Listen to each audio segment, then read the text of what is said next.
of being the competition any more than you were when you lined up across from a superior team. Yeah, on paper, they're a better team. Right. They have all the assets and resources that we don't. But let us get on the line, boy, and see if that factors in. I guarantee you it won't. Wow. Keep it going. Some privilege and a blowing. Hold it down for the Bay, reppin' Oakland.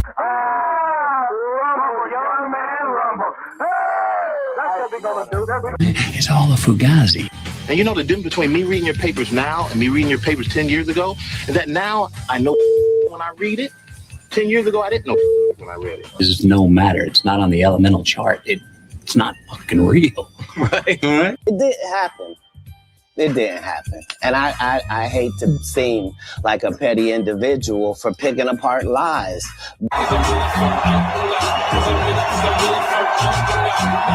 Carrying a school bag on stage. What are you doing with a school bag on stage? You can't even read. Now you ain't the champ. Hey, listen, how you gonna do this? Embarrassment. How you gonna do the champ? You go fight more than 4,000 people live. Most people in training. 40 years old carrying a school bag. The man doesn't even fucking read. And Dad tried to teach me of my brothers. Never try to be better than someone else. Always learn from others. And never cease trying to be the best you could be. That's under your control. I coined my own definition of success, which is peace of mind, attained only through self-satisfaction in knowing you made the effort to do the best of which you're capable. What do you both think about fear? I'm not in this world to live up to your expectations. I'm here to live up to mine. He who is not courageous enough to take risks will accomplish nothing in life. Fear is a teacher. And I don't skip class. What are you doing? Hmm? What are you doing? Oh, me? Nothing. Me? Just hanging around. Hey now, say now. Hey now, say now. Hey now, say now. Hey now. Hey now. To you. Yeah. Hey now. Hey now. Hey now. Did I just nail the grail? You just hit the grail. Did I just nail the grail? Griffey bomb. Hey now, say now. Hey now, say now. Ooh, we get another 2 hours. That's where we're at this. Hey, there's our boy Orlando. Right next, can you believe that? Right next to Ken effing Golden. Too early in the show. We'll get to the F-bombs. We get to do it again. I mean, look at the top of my screen right now. Look at it. Can you? Yeah, you could see it. I mean, it's full. How do I even want to begin? I think Dan Snyder's calling in later. That'll be awesome to finally talk with Dan. Towards the end of the show, we something random happened today. I got in contact by somebody. So a little teaser for that. But I got contacted by somebody who wants to talk about something. It's very fascinating and interesting, which we'll jump to in just a minute. But I had so many things I wanted to say. First, welcome back, Rhonda. Rhonda's back. She was sick last week. I actually have two packages here, one from, I believe, Rhonda and the other from Frank. So we'll take a look at what's in those in a minute. What else did I have to say? We'll give a quick shout out. His Player Worn podcast. He just started a channel. He's a member. I have not gotten the chance to listen to this yet, but I just threw it up. So I know nothing about this. I don't know, but I know he's a member. He's one of us, and I'll subscribe. I'll be his 103rd subscriber. So there we go. What else? This is just so you understand, a little tease. Throw a bunch of teases right here in the beginning. We're going to spend at least 20 minutes on, while you were sitting at home or at your buddies watching the Super Bowl, let's show you how they wined and dined these suckers. Let's show you how they lived, because it is the hobby versus the industry, and there's nothing more than shows it, depending on how you spent your Super Bowl. If it's simple as that. If you were at home with friends, had nothing to do with other card people, well, you're in the hobby. If you happen to be in San Francisco at a certain Fanatics party, you're not in the hobby. Oh, we'll go. I mean, you can make your own judgment. You can see how these dudes are living compared to the me peasants. Yeah, I know my Super Bowl looked a lot different, and I'm guessing your Super Bowl. I'm not guessing. I'm going to put a lot of money that Cardi B didn't show up to your Super Bowl party. Is Geo live now? Suck it. The hobby versus the industry. As Fresh Prince says, hit the like button. Griffey bombs. That was a bad. Hey, that was 9-0. People, I was talking to my buddy. He's like, people were calling it a snooze fest. We were enjoying the defensive battle. But I was telling him, man, he was calling it a fight. And I'm like, well, if it's a fight, there are some signs here that this team ain't throwing any punches. Like New England was in trouble. They kept getting backed up. Anyways, it was a shit Super Bowl. Good. Congrats to Seattle. Our boy here, Blue Red Master. He was right on one, wrong on the other. Don't give yourself too much credit. Plus, he's a Seahawks fan. Plus, the way the Mariners lost, they were all but cashed their ticket to go to the World Series. So, it's nice for them. But you did say Ja Morant was getting traded by the deadline. He did not get traded. He might still end up in Miami, but he never got traded. But congrats to your Seahawks. It wasn't the most fun Super Bowl. Again, the show of the tease. Tomorrow, I have this whole thing planned. And I'm kind of, how's it going to go? How's it not going to go? Because it's a little on the side of educational or understanding what happened. So it's a look back from 2020 all the way ahead to 2030. And here's one look at one of the slides tomorrow, marketing shifts towards narratives and gamification. That probably even happened before then, but you're seeing influencers pull case hits, breakers hit chase cards, drama circles, big cards and big moments. Oh my God. Everyone needs to post the same card. We need to make it a unified thing. And then, also last year was a big year for, at the end of 2025, in the 6 years since this content's being made, this was one of the bigger stories where Probstein has Snipe. Snipe fails. Not only does Snipe fail, allegedly their back end gets leaked, and there's a ton of just bids there that look a lot like Honey Bunny shill bidding. And then over on the right, around that same time, we all got exposed or it opened up our mind to what these terms of services are at these auction houses. So tomorrow we'll kind of go through a whole from 2020 to 2030, and it should be fun. Orlando's in the house. What's up, Orlando? Blasphemous from across the across the world, different continent. What's up, Blasphemous? So this news came out today, and you know what, PSA? We're saying, fuck yourself. I mean, are we all thinking it? At some point, we're already all teetered, and they don't care. Let's just say this. They don't care. Number two, let's also say this. I find this chart, show me the data. And maybe I worked all day, but I want to see, I don't trust any of that BS right there. Maybe we'll have GemRate on Ryan eventually so he could point out, I guess, why One Piece had this big, why this pop all of a sudden? It just, everyone's going back and making sure they grade that Griffey. The fuck? Why all of a sudden? Did they explain why? This is weird. That's the first question that pops up to my head. Oh, okay, 2024, blah, blah, blah. 2025, we see the price increase. Okay, so the red is grading output. The black is increasing submissions. So you're just telling me submission. Maybe in chat you could enlighten me. Why did submissions go that high? And here's the other thing. I bought 41 piece cards. The plan was, yeah, man, PSA is where you get your shit graded. But we're already teetering. I already feel weird about using PSA. I already feel like, that's not really what I want to do. They're far from transparent. Far from it. I don't trust anything either of these guys say at this point. Nothing. Look at the direction they took. It's one thing to say Jeff and that whole thing in 2020, and then Michael Rubin buying Fanatics. That really changed cards. You cannot deny that. But the biggest thing is the way that these guys, Nat Turner and company, have decided to change PSA. Collectors was publicly traded from what I remember, and then PSA Collectors gets bought out. They become private. And not only that, it was Taylor Parker, $1.99. Taylor, thank you so much, bro. Early on in the show. Yeah, we're just getting into it. I got plenty. That's a good sign for me and a good sign for you because I have a lot tonight. And then we are blessed with getting Dave Snyder on a little later. Looking forward to chatting with him. And at the end of the show, we're going to have someone come in and talk about, we'll get to that in a minute. I don't know how much I trust these numbers. Nat Turner's in hiding, by the way. The guy is not coming out doing anymore. It's all your boy Ryan Hoge. Is that how you say his name? I get Chris House of Jordan. Ryan Hoge, I believe, president. Anyways, I have these One Piece cards, and it's like gifted. Hey, Charles, too. What the hey? That's a good 2 minutes there, apparently, for the show. Charles, I appreciate that. Charles just gifted 5 people a membership. That's pretty awesome. Hey, thank you, Charles. That's pretty sweet. Number one, Stay focused. Stay focused. Boy, oh boy. Have fun, right? The point is having fun. Rhonda sent something. I think I know what's in here. Frank sent something. I guess it's going to be Eagles. Charles, that was really nice. Yeah, Gold Hour got a free membership. Digger, and he was already a member. Thank you to the members. Anyways.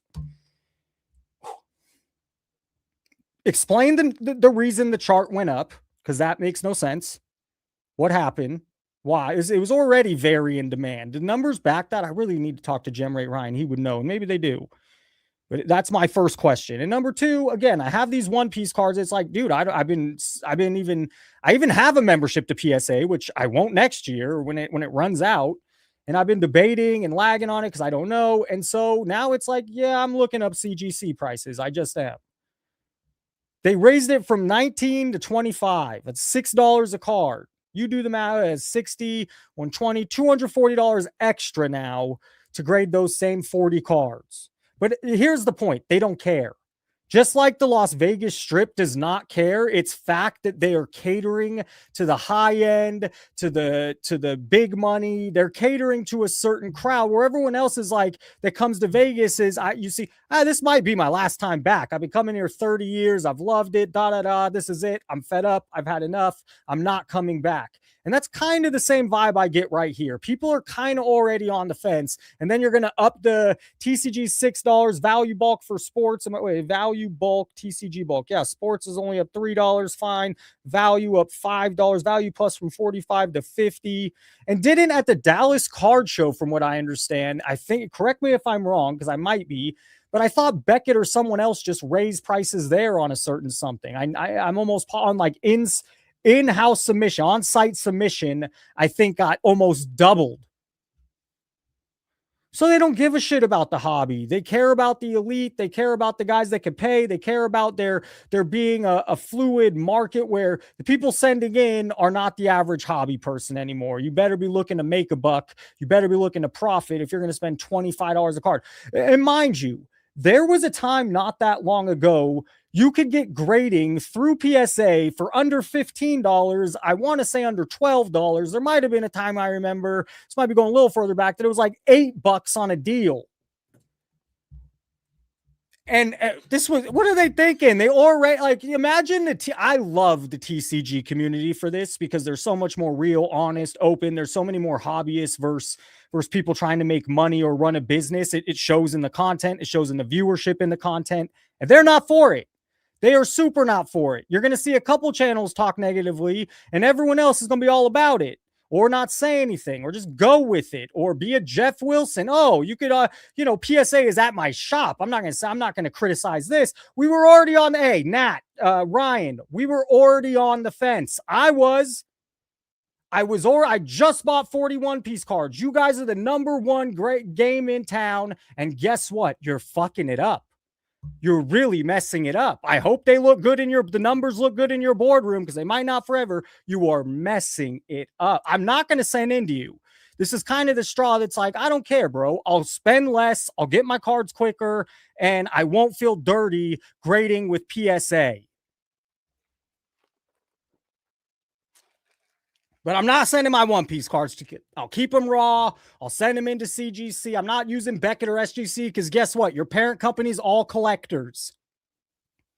You do not care about the regular collector. You got to remember, this fool's face on here, what's his collection? As of 2 years ago, it was 30 million. So I'm sure those cards have been shilled up or bounced up. His collection's probably over 60 million. And with the money he's been making the past couple years, probably put another 30 million into it. You're looking at a guy that has $100 million collection. So what's $25 to him?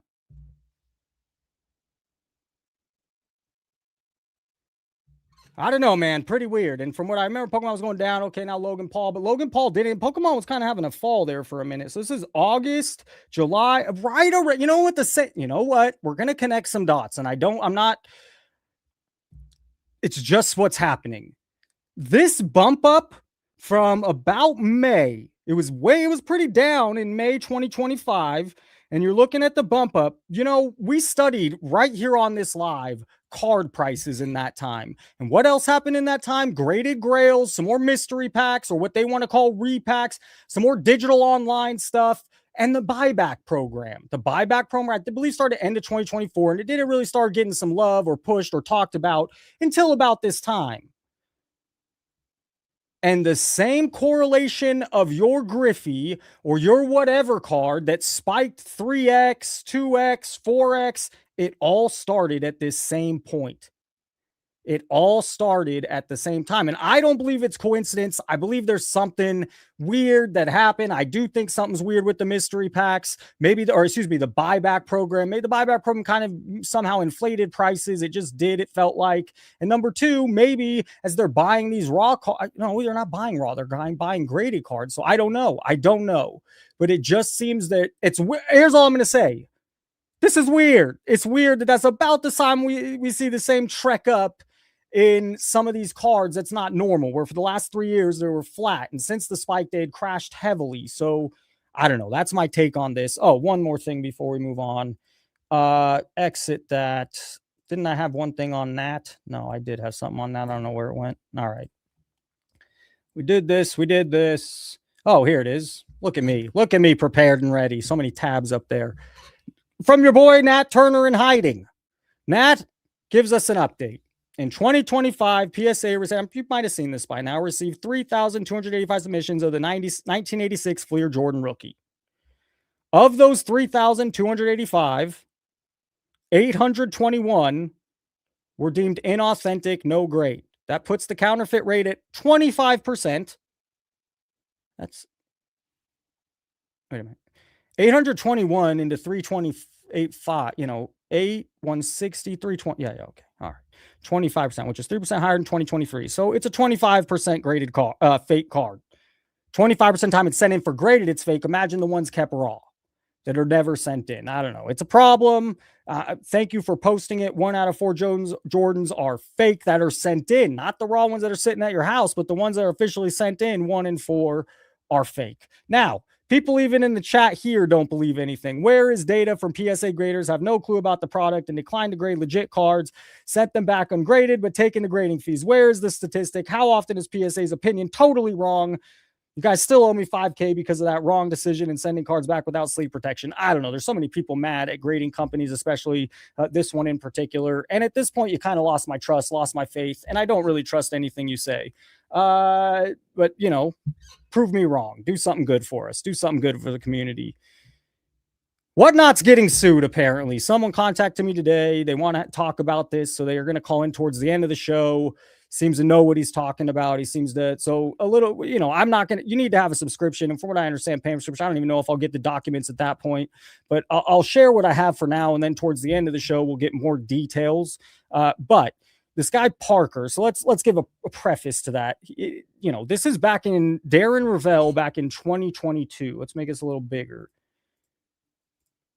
And my main story tonight, until we get to hear from the lovely, the one and great Dave Snyder, is I want to show you what these guys, these ladies, were doing at the Super Bowl while you and me were sitting at home, maybe working on Friday, maybe working on Thursday, maybe having to run some errands. I got new tires Sunday before the game, $700 later, and I think I got off well. But I want to show you what all these guys, the industry, was doing during the Super Bowl. But to the whatnot thing. All right. How 3 gamblers struck gold by landing LeBron James Logo Man trading card and what the payout might be. So this is back in 2022. And this is the guy. Kevin Parker is the man that filed the lawsuit in Utah. On Friday, May 6th, back then, they pulled this card, I'm not going to get into it. It's funny how he even calls them gamblers in the lead, how 3 gamblers struck gold. It's gambling. It is. Breaking is gambling. You could pretty much ask any breaker at this point. They're going to agree. They're going to concede. Yeah, it's a bit of a gamble. It's a gamble. Digger, the card deal, null in the chat. What's going on, guys? So this is all I could get without paying for the subscription. I want to read what he sent me, and then we'll have this guy on. I believe his name's Mike. So many Mikes, including my dad. The lawsuit you're referring to is very real. Kevin Parker, a prominent figure in sports card breaking community, known for winning a massive 2.4 triple Logo Man card in a break, filed a federal fraud lawsuit against Whatnot on December 31st, 2025. He reportedly lost millions overall through card breaks on the platform, despite the big win. And the suit accuses Whatnot of operating in a way that resembles illegal gambling. due to the chance-based nature of group breaks where buyers purchase spots, teams in a live package opening. So he's basically saying it's illegal gambling and there's a lawsuit, and maybe we'll see more of these pop up. So I don't know, but this is, we will get more information on this towards the last 20 minutes of tonight's show. I'm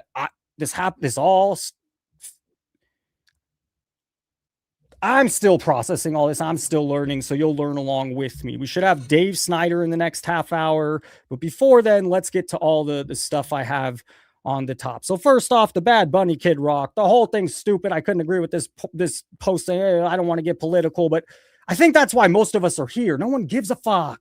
Stop it. Stop pitting us against each other. Stop.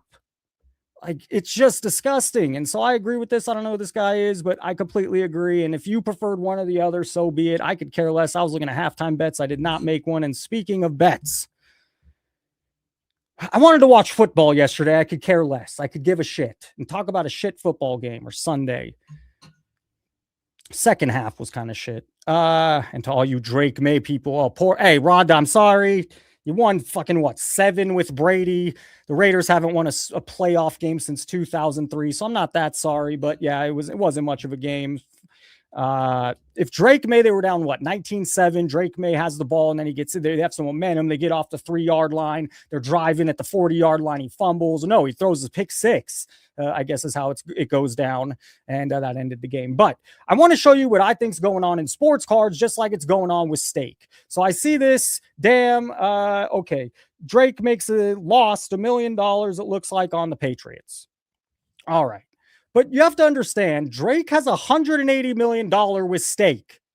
Like, he's not just betting on stake and sharing it with you guys. Maybe he's a gambling addict. Maybe it's good for him because he's going to gamble anyways. But you do understand he has I believe from my research, it's his second deal. His first deal was worth 100, and his second deal is worth $180 million. So, it's not always just as it seems. And a 23-year-old kid, they don't have a clue. Damn, Drake put $1 million on him. Oh, exciting. See what I don't really know. I haven't listened. It's 40 seconds. This is like an interesting one. Let me also break some news for everybody who, whatever. Drake isn't streaming recreationally. If you've ever watched Drake do one of these and you thought he's doing it to give you info, he's not doing it for that. Drake has a $180 million deal with stake.com that he gets paid to just put their shit in his bio, stream once a month, and make a few bad picks on UFC and boxing and some dumb shit. Like, now, does that sound familiar? Who did you happen to see in sports cards? Drake. Who do you happen to think is probably the same? Logan Paul. Like, it's all the same shit going on. Like, is this stake? And I would guess heavily the same thing's going on in sports cards. You just might not know, or you don't realize, or it's roundabout, or it's not necessarily transparent. It's kind of half said. This is exactly, we saw Ty Wilson at the baseball game, and AIH, Raul made sure at the beginning to say, we listened to him say these packs were sponsored by Topps. And then they go ahead and pull a 1 out of 10 or out of 10 Mike Trout. Or another one, he said he's been chasing, he's opened 100 cases and never pulled one of them. So it's not, the $1 million, Drake doesn't lose shit. And that's all. I can't prove that that's how Pac-Man is, but that's always how I felt for years. It's like you have nothing to lose. Drake has nothing to lose. Of course it's fun. Of course it doesn't hurt that much. The average person loses on one of those Pac-Man boxes, and I don't know if he did, but I've always thought that they're doing that.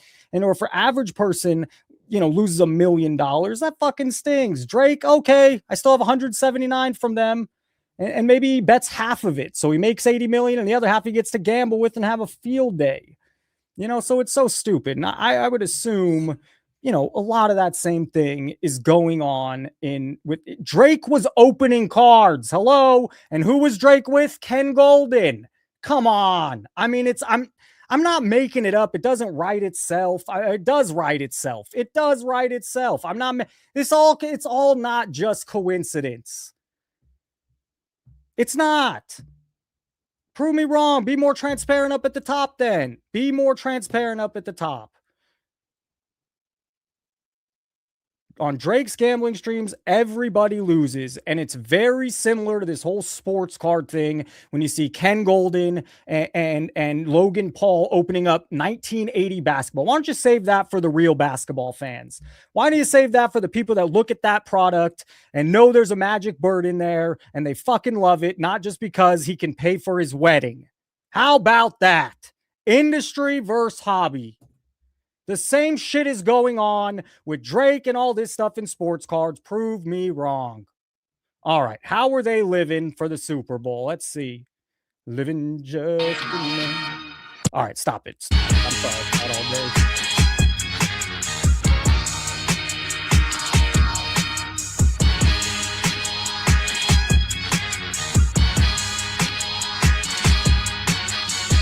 Meatloaf at home. I'm eating meatloaf at home. I'm eating meatloaf at home.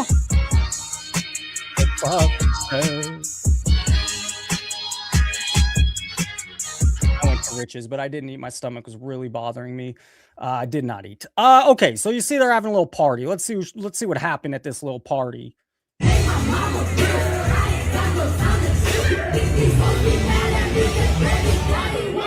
I mean, meatloaf at home. Mom.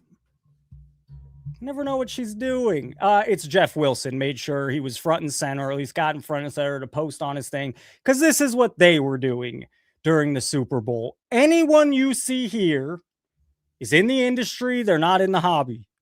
Anyone you see here, one of the viewers, I'm not gonna say who will like this a lot. They got the goo. I mean, it just so happens they got the goo. I mean, that's just what it is. Including your boy Gio, who was there. So let's see how they were living. While we were living like normal folks, or maybe you had a fun party. I bet it wasn't this fun. It seemed like they had some winning over to do. It seemed like they rolled the red carpet out for some of these people. Let's see. Gary Vee was there, I think, with Mr. Beast. Mr. Beast somehow is now a part of giving cards away on Whatnot. What the hell? How much money did Whatnot spend? Isn't Whatnot some billion-dollar corporation, apparently? So apparently they are. They threw out, you know how much money? Mr. Beast ain't cheap. Do you know how busy this motherfucker is? And really, Mr. Beast is about Mr. Beast and getting his channel big and making sure Mr. Beast games is big over with Survivor. Whatnot ain't shit to him. Unless he thinks he's going to start peddling candy bars on Whatnot. They spent a ton of money. Ton of money. Gary Vee, be great for the Jets. Stop the cap. What's 7 years? You know, I gotta reply to that text you just gave me to get on board, and you're training now, probably be in striking business. Yeah, so cool. We're gonna sell Star Wars Legos. Yay. Man, I want to know what. Yeah, me too. Me too. No audio? Mr. Beast. Gonna give some cards away on Whatnot. Ay. Bro, how much were those packs? $400. $400 a pack. It's, you know, some people claim, oh, kids can't afford it. What fucking adult can afford it? Not even afford it. Who in their right mind wants to spend $400 on a pack? If you're buying $400 packs, I'm sorry, bro. You're not in your right mind. Something you got addicted. You got hooked. You got sold by these two gentlemen. $400 on a pack. And you know their target demographic is not a 35, 40-year-old or up. Their target demographic is between 10 to 24. It could have a big card. Okay. So here's what we're going to do, bro. We're going to open this card right here. We'll be careful. And then... Hell no. But you know who else was there?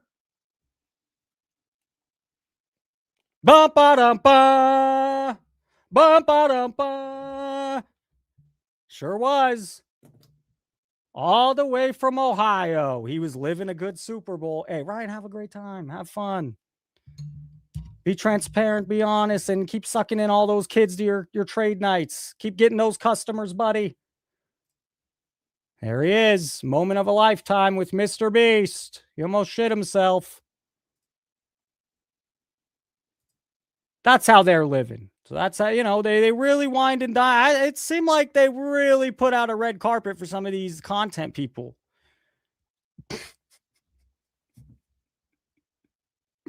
Come on. I hope you see what I see.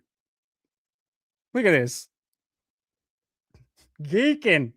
Look at time of his life. I mean, that's how they're living during the Super Bowl. I'll show you everybody. That's how they're living. Hopefully we get Dave Snyder in about 15 minutes or so. Let's see. We're here at the Card Vault opening by Tom Brady. We have the Card Vault opening by Tom Brady in San Francisco, which happened to be that same week of the Super Bowl. Very smart. Good luck with these things. You're just catering to an ultra high-end customer, and someone at that rate is smart enough to know that they're going to get a better deal online at an auction house, eBay, doing something else than going into Card Vault and buying. If there's enough suckers out there, you're going to do well. I think you're not Caesar's Palace, who's gone bankrupt several times, Gio. You're not Resorts World in Vegas, who's also just went bankrupt. Yeah, man, good luck. If you're thinking you're going to survive as a casino, just know, yes, Gio, casinos have gone bankrupt. They just have Caesar's money. They got, and anyone's going to come buy them up. But is this a valuable enough thing and a proven enough thing? I think it's a big mistake opening these many all over the place. Okay, they're buying arena. Who the fuck cares? They're going to be overpriced, and they're catered to a market with that. If they're going to spend that much, they're normally a little sharper.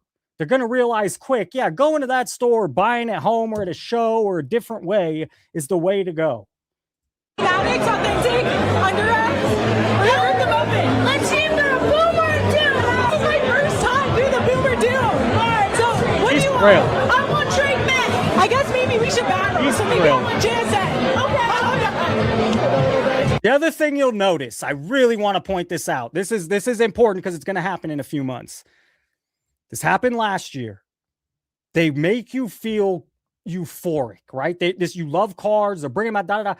The same thing happened at Fanatics Fest. All those dudes, including Neo, your boy, you go to Fanatics Fest and in front of you is, I don't know who you like, Charlotte Flair, Becky Lynch, Seth Rollins, LeBron James, Michael Rubin. It's like everyone is there. So you feel on vacation. You feel this, and not even on vacation. You feel like you're at Disney World for kids. It's right up your alley. You said Kevin Durant got announced as a trade.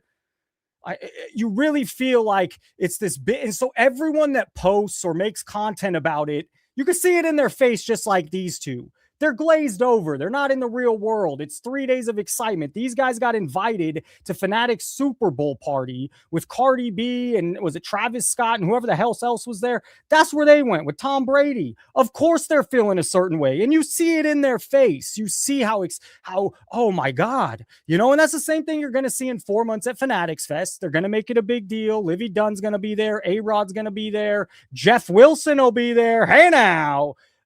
And you know what? People are going to have that glazed over face where they haven't even processed or got home. They're just in that moment of, they're 4 years old and they just saw Mickey Mouse. You know what I mean? That's just what it is. Okay, let's see.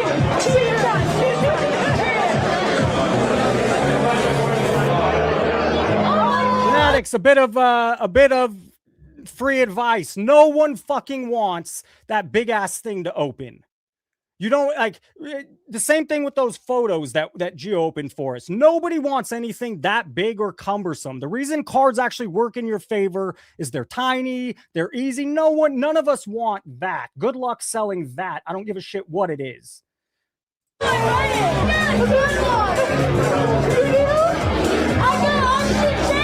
I'm wrong. What do I know?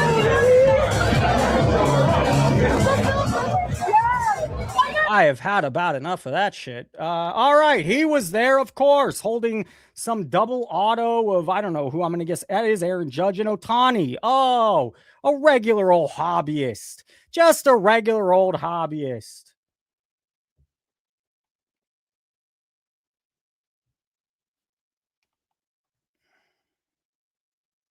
First guy, Mike Mahan in the chat. Clap, clap. Sports card dad right there. Fire. Hello. Sports car dad can't make up his mind. You can't play both sides. You can't play both teams. You can't make up your mind, Dustin. If Jeff offered him a job tomorrow, he'd be there. Maybe not. What do I know? There he is. By the way, I know nothing. We're having fun. I'm probably not that far off of stuff, but we're having fun. What do I know? They're not very transparent. They don't really. How could I know anything when they keep everything to themselves? There's no transparency between the big dogs and then the, adult in the room for a second. Greg Popovich had Tim Duncan. I mean, okay, I could articulate this many ways, but we're sports people. Tim Duncan listened to anything Greg Popovich said. It started from the top. Everyone else on that team had to get in line because Tim Duncan set the standard with Pop. No matter what it was, Kobe worked harder than everyone. Jordan worked harder than everyone. They set the standard as well.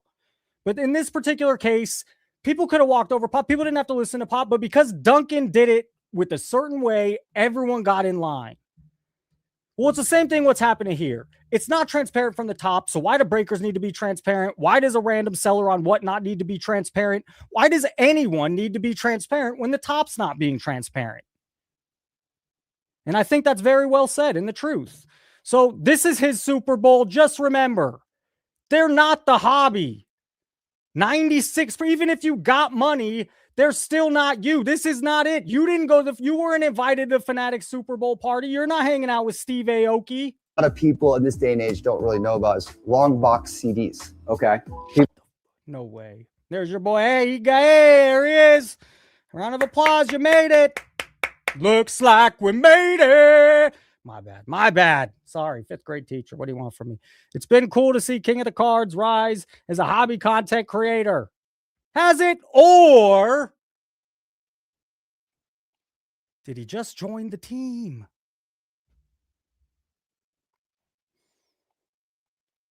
I know nothing, but I'm probably not that far off.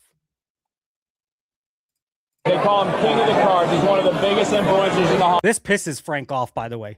Frank will say he will never call him King of the Cards. Ever King of the Cards. What is this? This guy should be special teams coach. What do you know about cards? Tell me what you know about cards. Or do you get influenced by the money? You can work for Tom Brady. The big bucks, everyone's flipping. It's so exciting. What do you know about? This guy, I don't know nothing from nothing. There's some of us that love cards. From a young age, at 6 years old, you hold this card and like, what? It has this moment now. They hold it because of the money. Hobby, but the problem is he's a lifelong Jets fan. It's okay. We forgive him for that. Listen, I respect the hell out of you, but put me through a lot. And now we're in the same industry. We're in the hobby. I'm just saying. So that's what he's doing. He's meeting Tom Brady and having a one-on-one conversation with Tom Brady during at the Fanatics at the card vault opening during Super Bowl week in San Francisco. If he's a New York Jets guy, does he live across the country? I mean, hello, they got him all wrapped up in one place, along with Mr. Beast to tie a bow.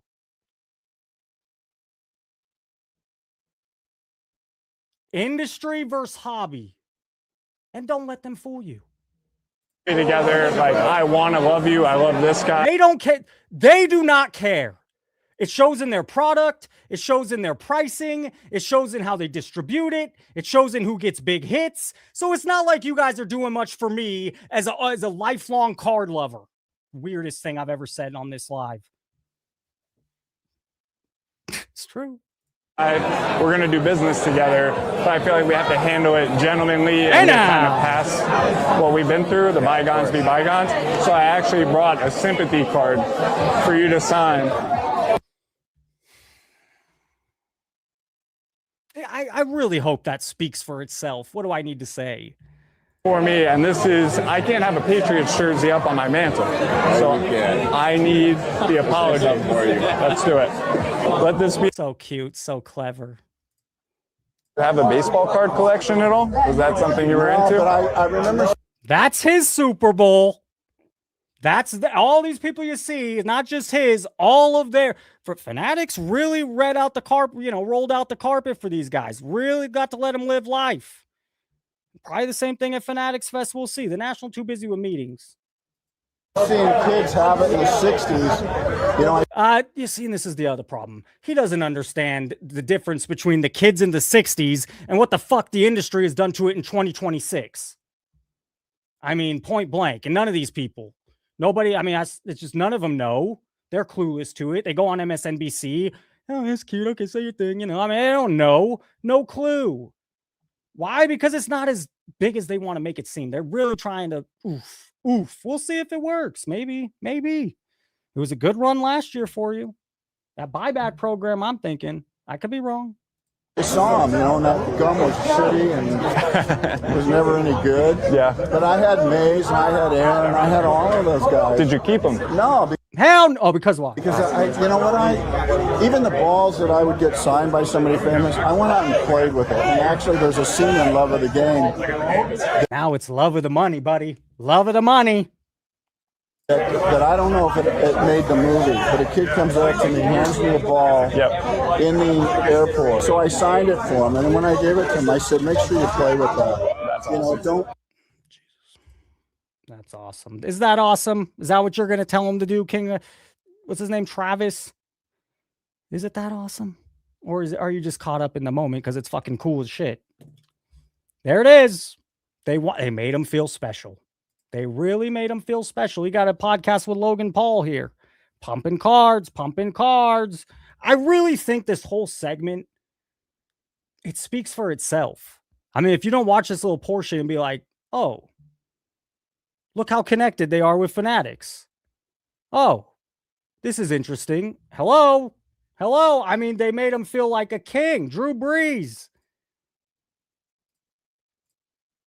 Tom Brady. No audio, but more rapping.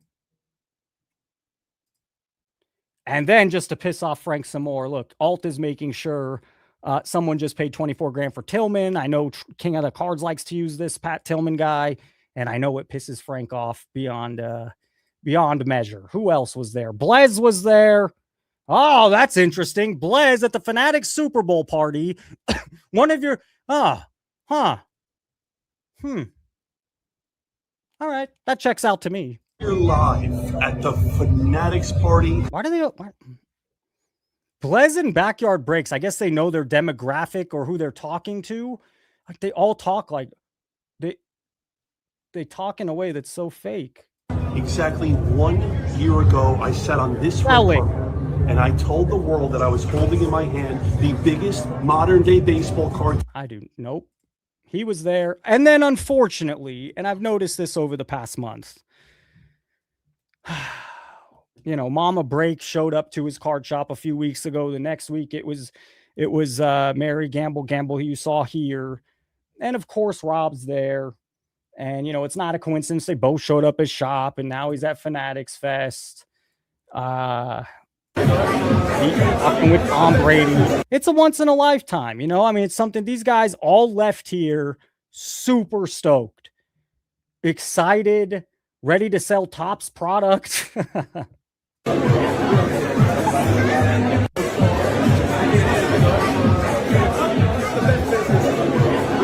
Best business in the world.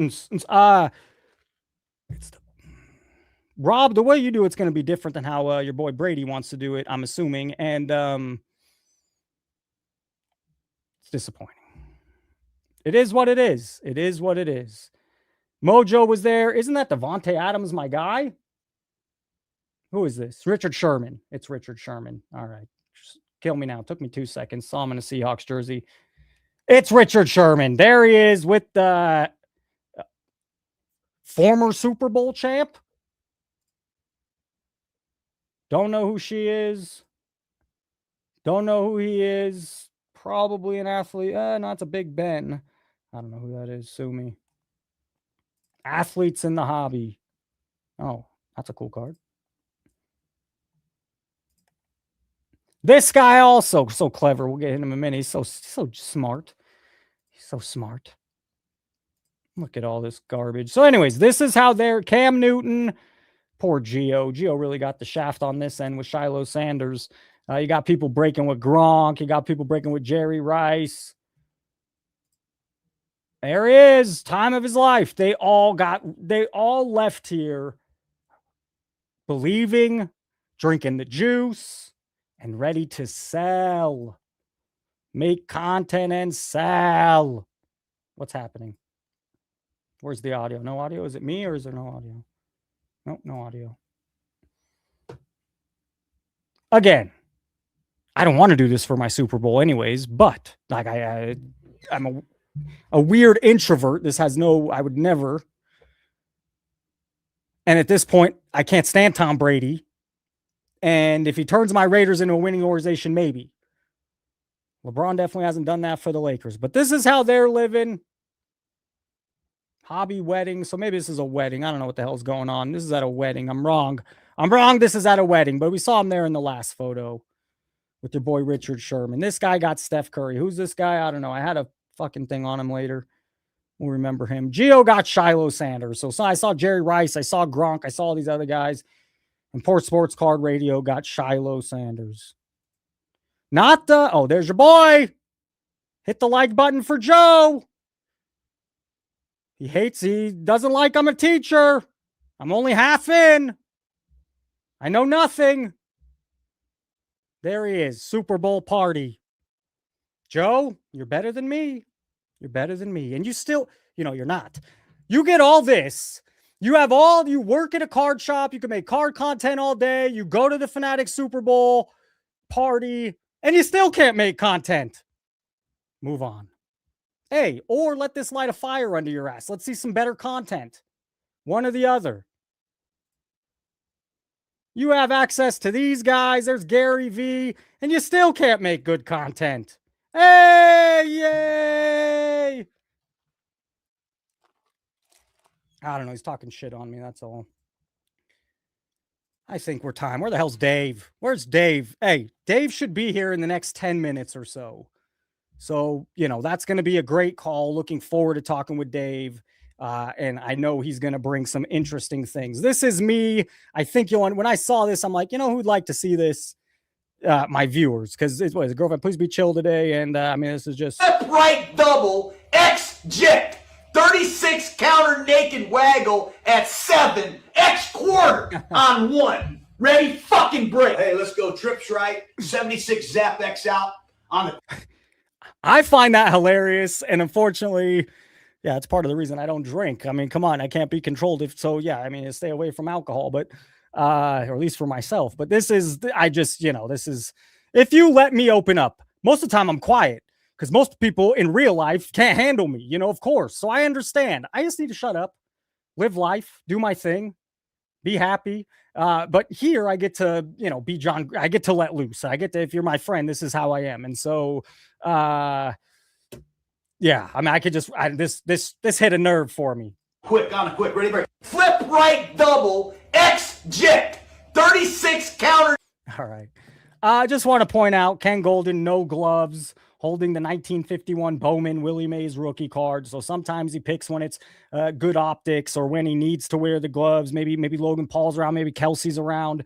But here again, no gloves. I just find that interesting. We have a Blez. Blez was at that thing. Let's see. 20% off your first pack code has one like da. No one cares. No one's in the rooms that much, or it's not as big as you think. That's why. More digital packs everywhere. That's the move.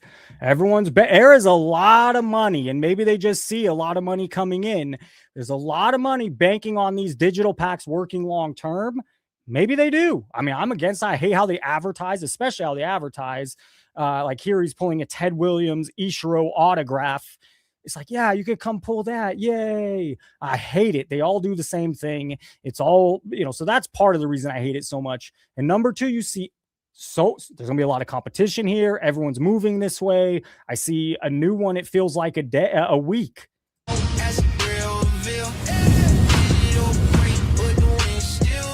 So that's going on. That's great for the hobby. And if you want to talk about gambling and whatnot, we'll talk about how breaks are gambling. And like I said, most the breakers at this point concede that. I think Ziggy didn't want to concede that for the longest time until he's like, finally, he's not going to put up that fight. Now he'll say there's strategy, just like there is, in gambling, but it is gambling.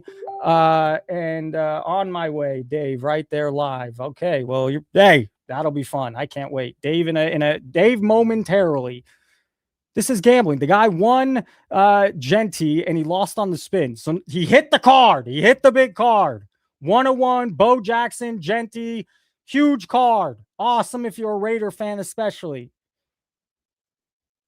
And he loses on the wheel spin. So he doesn't even keep it. It's gambling. It is gambling.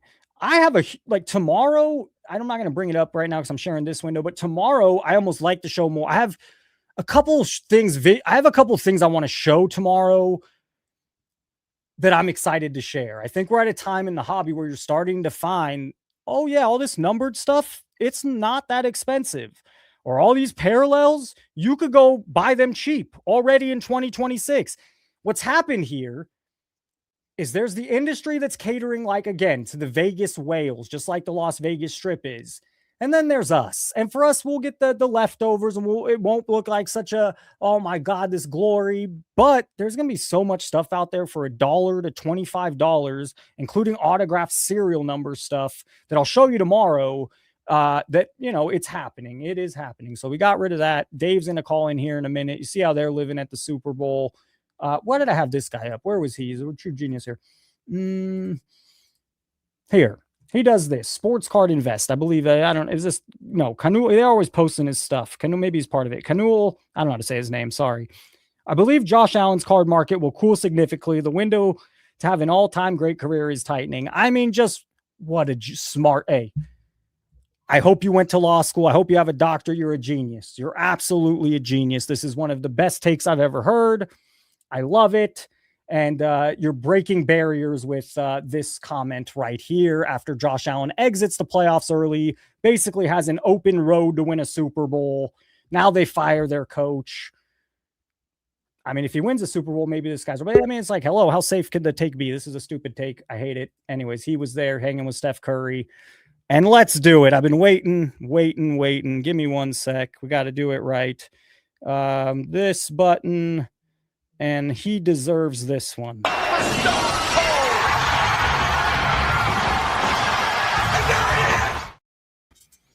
Mr. Dave Snyder, how you doing? How's it going, guys?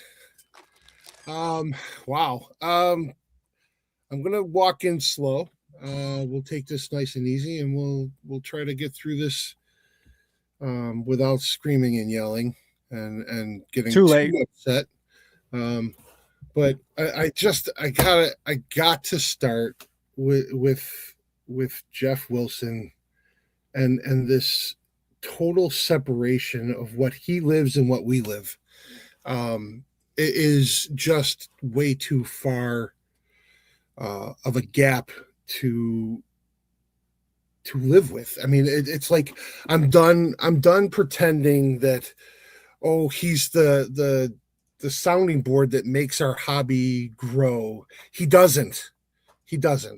We're done with this stuff. The shilling, what you've defined as a shill is selling yourself to sell something else. That's right. And basically he has become nothing more than a tool for the corporate heads of this industry / hobby. And the more this takes place, the more we lose the hobby. The hobby is in danger of being gone. We don't have kids that understand that when you collect a player or a team or a set, it was a joy to finish something. It was meant to be a project that you could look forward to the next time you went to the local flea market or the local card shop or the local garage sales to find the next pile of cards where you're going to find that 10 cards that you need to finish something. Well, that's gone. We've lost that. I've been doing this since 1976 when I received my first autograph from a little known guy named Alex Tidy of the Buffalo Sabres. Okay. He lives, and this is how passionate we get about the hobby. I know where that man lives. I know what he does. I've spoken with him. I've actually sent emails and letters to him. I've sent him hot sauce in the mail from Buffalo because he played in Buffalo, so that he can have hot sauce like he had when he was here as a player for his chicken wings. Okay, so hey now, all right. I this is something that we're passionate about. It's part of being a collector in the hobby, and we have completely lost those feelings. There isn't a grandfather sharing this hobby with his kids or grandkids anymore. There's no fathers being able to do it because the kids that are involved in it now are more into the idea of buying a card to flip it for a profit. Well, I understand it. I get it. You can make that the hobby for you if you'd like to. And that's understandable for some. But for us old school guys who don't have much hair left, or we have more around our waist than we had when we started this whole damn thing, well, guess what, folks? We had a hobby and we still love it and we want to share it. But every time we lose a battle to the corporate shilling that's going on at different levels, we just keep losing ourselves. Guys, we look up to. I look up to somebody like Jason himself that can sit here and say, look, we love this hobby. We're going to defend it. Well, we defend it the best we can, but when you don't have enough people to create a groundswell to stop what's happening, they also in the beginning of the live, I said they have all the resources and money. They can put together something like that Fanatics Super Bowl party and invite these people that they're persuading and win over in the circle. And it almost feels like sometimes it's just an uphill battle. It's our voice versus what the industry, what they're doing. Right. Well, Jason, I'm gonna, if you don't mind me calling you Jason, I mean that respectfully. It's better than calling you Professor, although you are a professor. I wanted to kind of take a look at something that we're looking at. I sent you a picture earlier. I want to ask you a question about this. What do you not see in that list? What do you not see there? What is the thing that you don't see that you would have expected to see in there? Local, hobby shops, distributors, breakers. Or specifically, let's look at hobby shops, right? So just look at that list of hobby shops. What are you missing there? Well, Jeff's not there. Exactly. Okay. What else don't you see there? Card Collector 2. I don't know the name of his. Yeah, right. You don't see that one there. Okay. And what are you looking for? All right, so you don't see the two biggest shills sitting there in that list that you would expect to see, right? The other one you don't see in there is a guy who hasn't been bought. Okay. Oh, Rob Veras. Burbank's not on that list. He's not bought. Coming he over. Won't be bought. I love. You know what? I've been to his shop. I only got to spend an hour and a half, but I can tell you that of all the hobby shops I've been to, and I'll tell you what, in the middle of there's Dave and Adams. I've been to their shop. I live in their town. It's the worst hobby shop I've been to. Oh, Dave and Adams? Yeah, it's terrible. And I'm not Burbank? saying I've been to Burbank and it's the best one I've ever been. Yeah, I liked Burbank. I wouldn't call it the best ever, but I went to their old shop. They have a new one now, but I've been to the new did one. like their old shop. Oh, okay. All right. So and it's funny if you take a look over at the other list of breakers. If this list was made 3 years ago or 2 years ago, Backyard would be at the top of that list. They're slipping. Okay, and that's huge. We the Hobby. I want to mention something about that as well. We the Hobby. If we had it up here, it's something that somebody else mentioned, and I'd love to give them credit for it. I can't remember where I heard it, and that's unfortunate. So I don't want to make it sound like it's my own thought. I want to make sure that it's everybody in the chat knows it's not my thought. It's something I heard somebody else say. But We the Hobby, they're based out of, I believe, Rochester, New York. They have the most female breakers in their streams on Whatnot. It is interesting to note that for some reason, the breakers that do the best seem to have female hosts on their shows. Just something, it's just one of those things off the top of my head that I was thinking. It would make sense. The large demographic is men. I mean, right. So now let me go into my rant a little bit, and then I'm going to back away. All right. Let's see here. All right. So Jeff Wilson's debate chair. Oh God, please, really? A debate chair? Terrible. Jeff, why don't you just give him a back rub and a kiss goodnight? I know. It's just all right. Look, at allocation risks are real. Gio's dealing with this. I mentioned this before. Gio has to be the way he has to be. I love Gio. I think he's a funny guy. But as far as industry goes, can't stand him. Can't stand him. Yeah. Only because of that. Personally, he's a great guy. I like him personally. Great dad, probably, I would assume. I mean, he loves his kid, obviously. Every dad's glad to have a friend that, you know, is a good dad to their kids. He seems like that kind of guy. The only problem I have here is, again, when we go back to it, Jason, it's hobby versus industry. And unfortunately, Gio falls on the side of industry. Big time. And that's not to knock him. He's got a business to run. But he doesn't pull any punches. He answers questions honestly as best he can without getting himself too far into danger of losing allocation. That's, you know what I mean? Like, he's got to play the game. Suck it, Gio. Yeah, okay. I'm sorry. I'm not supposed to pay attention to those things in the corner, but they pop up and I can't help it.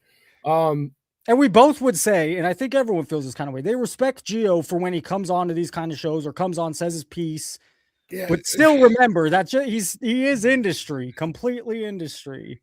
Yeah, it's true. And you know, I hate giving credit to where it is, but it is. Jeff runs himself ragged shilling. Is that a good thing or a bad thing? I don't know. I don't want to be on that side of the fence. I can't, because I hate him. I really want to hate him because he's totally against everything I am for in the hobby. And back to the debate couch. Jeff's money versus this Cappy guy that he was with, this guy he was debating with on not the one that's the latest one that you were showing, but the Grand Slam guy. Yeah, collectibles. It's like those two guys sitting there. It wasn't it's not money for money. It's not equal. Those guys are debating something or talking about something or stroking each other's egos, whatever you want to call it. It's not the same. You know what I mean? It's just not the same. They're two different levels of economic value there. And one can buy cards that most guys would dream of having, and the other one's hoping to be able to get something like that. And then the other stuff is like, let's hear it, Dave. I know. Did you hear all right, here comes. All right, so look at. He said this in this sit down chat with this guy. He said, I studied the hobby for a year. What? Are you kidding me? He studied the hobby for a year. Jeff, you're a clown. Hey now. You're a clown on a year. Really? 1 year. 1 fucking year. He's too busy anyways to do real studying. I don't know. I've been doing this hobby since 1976, and that's not I wouldn't even mention that I even studied the hobby for a year because I'd be embarrassed. No freaking way. So anyway, sorry, Jeff, you're not part of the hobby community, you're industry. You're not. It's just, you're not. I wouldn't compare my experience to any normal collector if I've only been studying the hobby for a year. So basically what he just flat out told you is he's just doing this because it's something to do. He did it. He checked it for a year.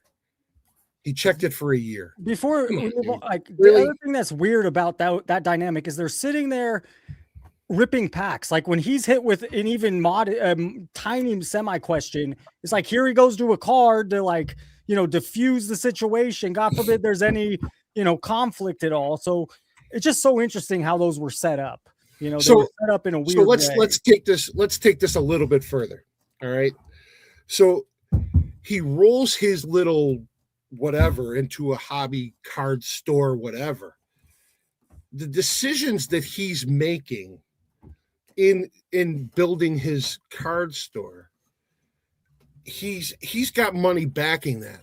You have guys that decided to open a card store that had to use their own money and decide whether to fix the roofs of their houses or open a card store.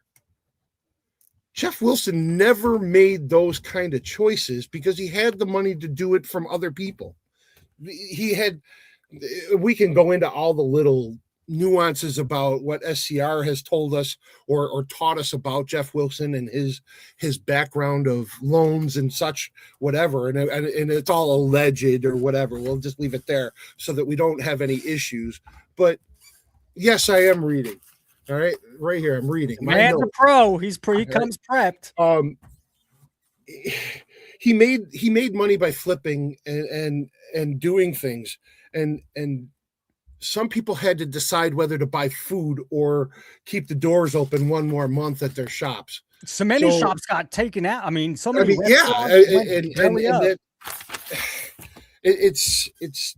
not the same. And we're seeing local shops die out slowly, and it's a real crime. That's what's happening with this thing. Your path, Jeff, is not the same as most of our local card shops. They're not the same. You're a clown with guys who are investing behind you because you've shilled your ass off. That's what's going on. You have the money because of it. And that's the only reason that you have your little HQ place to sit in. Well, guess what? We saw just how many people were in that store when it first opened, and guess what? It's not doing that great. Your customer service kind of sucks. So anyway, moving on from that, let's look at something else that's going on. Dave, you love cards. Like I talk to so many people, you know, it's very easy to know who loves cards and who doesn't. You fucking love cards. It is scary. I really want to get to something else that like guys like, look at, I told you this before. My hobby hero is Petty. I watch him sit at that desk and it kills me that he has all the really cool things behind him in that freaking room. I just want to die because I would love for any chance to have what that guy has in his room. It's unbelievable. But anyway, aside from that, this hobby has been built on the idea of value is in each pack. And we were sold a bill of goods during the junk wax era, thinking that we were collecting Greg Jeffrey cards and thinking that we were really going to make it, man. We're going to sell those Greg Jeffrey cards and we're going to get all the cards we want to get because we can sell off those. Because if we're not a Mets fan, what the hell did Greg Jeffries matter to us? You know, it was like we just kept moving, thinking it was going to be great, and it just died. But then something else happened. And here comes Mr. Beckett, Dr. Beckett. And he comes up with this great idea. He's going to come out with a price guide every month. But we never really thought about that price guide too much. We didn't really understand what was happening. What was happening was somebody started to manipulate the market. There's where the whole conflict starts. And it's so, in hindsight, now that I was looking at it after I talked about it, after I thought about it, it's like, oh man, they were going to shows and making up the prices themselves. Think about whatever they want to say was less or more. He had already done the collecting of those cards before the price guide was out. guess what? Those little arrows were just him, and this is allegedly, okay? So let's keep that word very, very clear. Allegedly, those arrows were supposed to be the feelers of what was happening around the country in card stores and flea markets and shows. Dude, there was no internet. There was no, where did he come up with the idea to put an arrow there? That was pure manipulation. Well, he said he was going to all the shows, but there's no way you could go to that many. How could he cover that many shows? Yeah, Where did he go to 3 shows? He said he did it by himself for the longest time. Yeah, come on, it's dude. very interesting thinking back and being like, yeah, that's and what we see now on the internet. Come on, dude. Okay, I'm not. I by no means am a conspiracy theorist, but let me tell you something. His price guide is no different than a cameraman left on the moon taking a picture of the rocket coming back home. I'm sorry, dude, but something's wrong with that situation. I'm not saying that Did you realize that then, or that's something you realize in hindsight? Oh no, it's way after. Yeah. Like it's way after. But it came around the time that all of a sudden, if you started watching the Beckett price guide, all of a sudden here comes Beckett grading. Oh, wow! Talk about a conflict of interest. They were ahead of the game, yeah. Oh, yeah, they were ahead of the game for sure.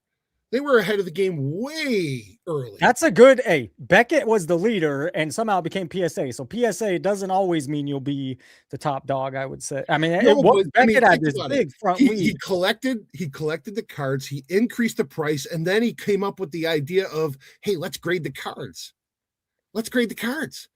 And now we can increase the pricing on the cards that we grade ourselves and go sell them to somebody at the card show and build our coffers up. And then all of a sudden now we get a football price guide. And then, now we get a basketball and a hockey price guide. Oh, this is great stuff. Great stuff. Wonderful. What a great idea. Oh, well, now we've walked ourselves right into authentication. So then we get authentication and pricing from PSA, and they start doing their thing. But they started in a different hobby. Let's be honest. They were really good. When they were in the coin hobby, they were extremely good. Because you can't, I mean, there was no, what manipulation was there? And I didn't have a crazy problem with PSA until the last year when they decided to go their arms 5 different ways. I don't like that idea. I figured if I'm going to be on your show, I'm going to pull out some stops here that are going to be a little bit controversial as well. Here we go. So let's really go back and look at one thing real quick. Let's go back to Beckett. And let's go back to who they used for their Beckett authentication. Sounds like some guy named Steven Grad. Oh, you're crazy. Here we are. Let's look up Mr. Grad. Steven Grad. When Beckett finally decided that he made too many mistakes, or at least this is all alleged, let's say, okay, because we don't want to get ourselves into any legal issues. Mr. Grad got bounced around because he had some things that just didn't add up. And finally, Beckett said goodbye and separated. And Mr. Grad found himself over at PSA, from what I understand. And it's kind of funny that a lot of stuff that Mr. Grad has had graded over the years has also been authenticated by PSA. I only have a few questions, and these are questions. These are not accusations. Did he grade his own stuff? Did he authenticate his own stuff? And how much stuff has Mr. Grad sold? And was his stuff graded and authenticated by him?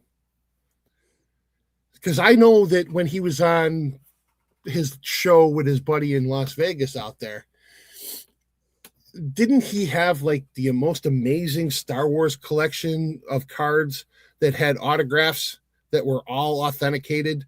And it seems kind of funny that the non-sports stuff that's autographed, the most expensive stuff seems to be the Star Wars stuff from the first couple movies. Just saying. That's just, we'll just saying. We're just leaving that sit right there for that. So wait, did he get bumped off Beckett and Pawn Stars because there was some? I honestly, I don't know. I don't know. Okay. I don't know, and I'm not going to make the accusation that happened that way. The questions are questions, not accusations, and we'll just leave them the way they are. That's all I'm saying. I don't believe in grading and authentication in that way. JSA, look at Spence. Spence has some of the best reputation there is. JSA never has had the accusations that PSA has had, and also as Beckett has had. I'm just saying that there's never been those kinds of questions. Now, as we're sitting here with questions, what are we looking at from PSA? Well, I'm telling you something that I think is happening right now. I think, and this is just me, there is an awful lot of controversy right now. And the controversies are, the changing of grades, the increasing in pricing, the they're buying their competition, they're slowing down the grading process. I wonder if we're not getting the whole picture. My question is, where is the next company coming from? Because quite honestly, the TCG guys have their act together. They're fed up. They are done. Yeah. They are done. They are done, and they are searching. That community also doesn't have the base of that community doesn't want to pay $25 a card. It's just the base of that community. It's really going to turn. They were already turned off the last couple months. I can only imagine. I haven't got to listen to their stuff today because I worked, but I can't wait to hear. I'm sure they're not going to be happy. Look at ultimately, I'm looking at a target on my back right now. First of all, I am not a grader. I don't grade things. I've never graded, so I don't have to worry about that target. All right, the freako. Hey, look at this is actually a comfy. It's kind of cold here in Buffalo, or it has been up until recently. I was going to mention that actually. I was seeing it's somewhere in my notes there's I'm lucky where I live on the West Coast. I don't have to deal with this. You guys have really had a freezing winter from what I understand. We've had some cold weather, but it's not the end of the world. I love the comments. I'm not supposed to be looking down there, but I can't help it. Bob, I want you to know something. Mr. Boozle, I really want you to know, and Jason, you can verify this. You are my keyboard hero. You are absolutely the guy that I look at and hope to God that I can type as fast as. He's just hilarious. He is on it. He's quick. He's amazing. I'll give a shout to Zach. This guy, the member or a viewer, Zach, over the past month or two. He's pretty funny in there, but no one's Boozle. Boozle's the best. And Boozle doesn't he doesn't discriminate, man. He goes right for the jugular, and he goes to all shows. Yeah. Dude is, he's just as witty at Jeremy Lee's stuff as yours is. He's great. He's everywhere. I've seen him out there a few times. I also want to say, seeing I'm getting this moment of ability to talk openly, the card queen, the sports card queen, Rhonda, hey now, shouted me out a while back, and I was hurting. You know the health things that were going on at the time, and she shouted me out and basically made me want to get involved in this. Hopefully, this is the platform that can pick up the torch that SCR challenged people with. And it's kind of like this might be the one that if we can get the groundswell moving, it might be the right spot. So I'm going to be around. If I'm invited back, I'll come back anytime I'm invited. Hell yeah, of course. But I don't want to leave PSA without a good kick to the nuts. So let's get on them real quick, and then let's finish up. PSA has opened the door to shifting their possibility of maybe. I think we're seeing something that might be happening I want to say that there's a possibility that they're setting themselves up to move to another company. Why would you buy up all this competition, kill it all off, have controversy, and not have an exit strategy? Like a separate grading company? Yeah, this is a challenge for what's his first name? Raul. Thank you. Oh, yeah. Mr. Raul, I'm going to look you in the camera. I'm going to look at you.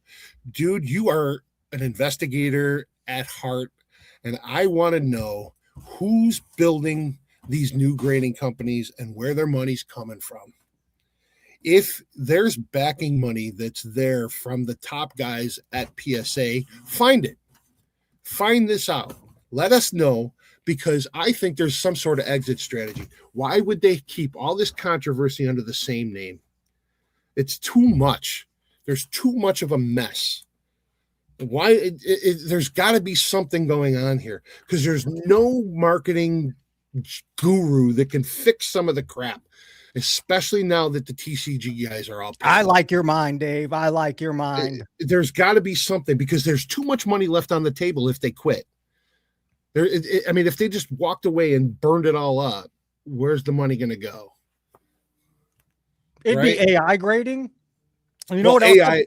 It's going to have to be, because the TCG people don't want anything but AI. And wouldn't it make sense? I mean, they have to convince, our generation, but the younger generation, like I've seen some of these companies making just, what do you want to call it? A booth, like a robot, you go, you submit it right in this machine, and the machine pops it out. That seems like it means you have no labor. You don't have people I don't know. It seems like a direction a company would want to move in.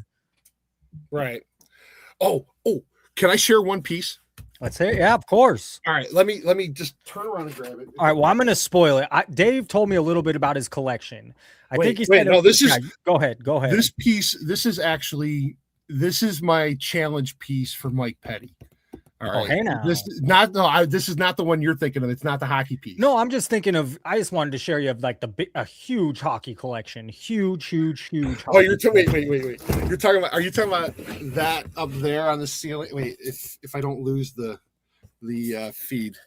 Let's see, I lost the feed already. Calling in from his bunker. Come on back, Professor. Where are you? Oh, we could see you. We got you. It's my fault for doing that. Oh, there you are. Hey now. You're in there somewhere. No, yeah, we see you. We got all right, you. There it is. All right. Well, I can't show you the hockey stick ceiling, but oh, you did send a photo. That was cool. Yeah, that was cool. Well, you could share those pictures anytime you want. It's fine. Hey now, I will. Okay. All right. So this piece is something that I think that Petty would love. And it's the only thing that's, well, aside from a Tim Horton autograph from hockey, this is probably the coolest piece I have. And this is actually a Joe DiMaggio piece that's limited edition. And it's actually pretty cool. It's the only real baseball piece that's any good in my collection. So, and let me just lift that up there. That's it right there. But anyway, this may or may not be, this is Scoreboard. Now, if I'm not mistaken, is that Golden's old deal? Was that Golden's old deal? Oh, we're going to leave him for another time. But Mr. Golden, I'm coming for a piece of your ass too. Hey now. I seem to remember there was he deserves it. He deserves it. Wasn't there a rumor that he owed money to some players back in the day, or was that just a rumor? I don't know. So we'll just leave that out there. Anyway, Jason, let's if you have any questions for me, go ahead. I want to run it back. I want to make sure we're doing this at least once a month, at least. You bring I love the passion. Like you have the same passion. I love cards. I've been collecting since I'm 5 years old. I've just, I grew up playing Magic the Gathering, cards. I worked at a card shop. I love sports cards. And what this has turned into is not sports cards. So I'm so glad we've found some people out there. I've found some people out there that feel the same way. So I'm really, really thrilled about that. And I loved your thought of, it makes sense. PSA may be looking, or collectors may be looking, you're thinking, to start a different grading company, is from what I understand. Wait a minute. I don't think they're going to start a new one. I think there's already one that started. All right. And I have a funny feeling that it's already started, and that's why I kind of called out Raul to look at some of these new grading companies that are pushing marketing heavy right now, and find out if there's money backing them and where the money might be coming from. Like, is what is it, Nate? Is Nate Turner the head of PSA? Is that the Nat? Is that Nat Turner? I'm sorry, I don't mean to disrespect him, even though he is the evil giant that I'm not happy with, but I want to give the man his respect regardless. I do know that he runs a business that is very strong, so we have to give credit where credit's due. He is running a company that's humongous. So he's got us by the short hairs, quite frankly, and he knows it, and he can keep printing money. He decided to move the company in such a different direction. It was this third-party grading company that had a lot of power in their grading. Now they've moved into 17 different things that it abuses the power no matter how you're going to cut it or slice it. The power is being abused with these new companies. Boozle and Nat Turkey. He's funny. Oh my God. All right. So look at, also everybody knows me here as Dave Snyder, and that's fine. I'm on Instagram at a different name. And and I want you to know that that's right. You do know my name. And if you feel that it's okay to put it out, you put it out. I'm not going to do it myself. If you want to follow stupid things that I put out there, like my hockey picture. Did you see my hocky picture? I'm putting it up right now. Are you going to do this? This is the funniest damn thing. I can't even believe I did this. I'm like, I just did it because I thought it was hilariously funny. I don't have those mutton chops, man. That's not really me. I'm like, that's just, it's so funny. I just thought that was so much fun. That's the original pile. Oh, it's a lot more. You sent me photos. Yeah. That's not even a quarter of it. Yeah, that's just part of the pile. Actually, for you later on, if you go back through there, there's a video of me running through the Kobe Bryant cards. I know in there somewheres. And that's me and Thurman. Me and Thurman Thomas. That is R. Brown legend. Oh no, that's Reuben Brown. That was Reuben Brown. Thurman. Yeah, Thomas, those are Buffalo Bills. Those are Buffalo Bills guys. They're pretty cool guys. They show up at different events all over the place. Yeah, go back to that one. Back up. The one with all the words on the front. Look at that. You know what I think, Dave, is I see you enjoyed yourself tonight. We're going to get more of Dave Snyder. I know it, because I think you had some fun. Did you read what's on that? Looking for collaborator, create a live or record video show from a grassroots point of view of the hobby and industry. If interested, message me. Holy shit. How long ago is that? Looks like you found the play. That's 2 years ago. 1.5 years ago, Dave. Yeah. Well, hell yeah. That's I've been looking for the right person. So maybe I appreciate that. I appreciate that a lot. All right. Hopefully we just keep, getting you on helps. You're great for the show, but you did a great job. It's tons of fun. All right. I am going to back out and let you just take over. Unless you have any questions for me, I'll be glad to answer. I don't know. I'm looking at chat. Let's see if chat had any questions. I don't see anything. I know also I have this guy calling in a few minutes about this whatnot lawsuit. Dave, I like knowing about your collection. I know also in the chat, Dave went through as Orlando went through his cancer, Dave went through some things recently medically. So lot of love for, it's not until you lose your health, which I've been there. And so have some of you, it just becomes your whole day and your whole life. You don't get to live life. So Dave, I think you're starting to feel a little better from what I understand. Yeah, I'm much better. No, I'm really happy to hear that. Can we, Dave, you did, I don't know, next week or 2 weeks, can we do it again? You just message me anytime. If you want me to fill in, I'll fill in with you. I'll do whatever you need. I'd love to do it again. Even, but I need a week, at least a week's notice, just to keep it safe so that I can't conflict schedules or something. All right, Dave. Well, hey, let's do your send off. Give a bunch of love to Dave in the chat, and Dave, you crushed it. You did a great job. Thank you so much. More of you, less of me. See ya. And now, Oh, got his rolling. All right. And we do have Mike who contacted me. I just talked to him the first time today.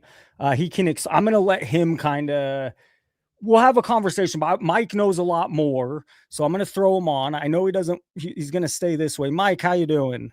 I am doing good. How are you doing tonight in Las Vegas? Doing well. Mike's coming in a little louder than our previous guest.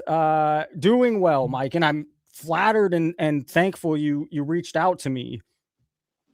Yeah, I mean, at the end of the day, when I'm not doing documentaries and TV shows, I like to enjoy sports cards, and your YouTube channel is very pleasant.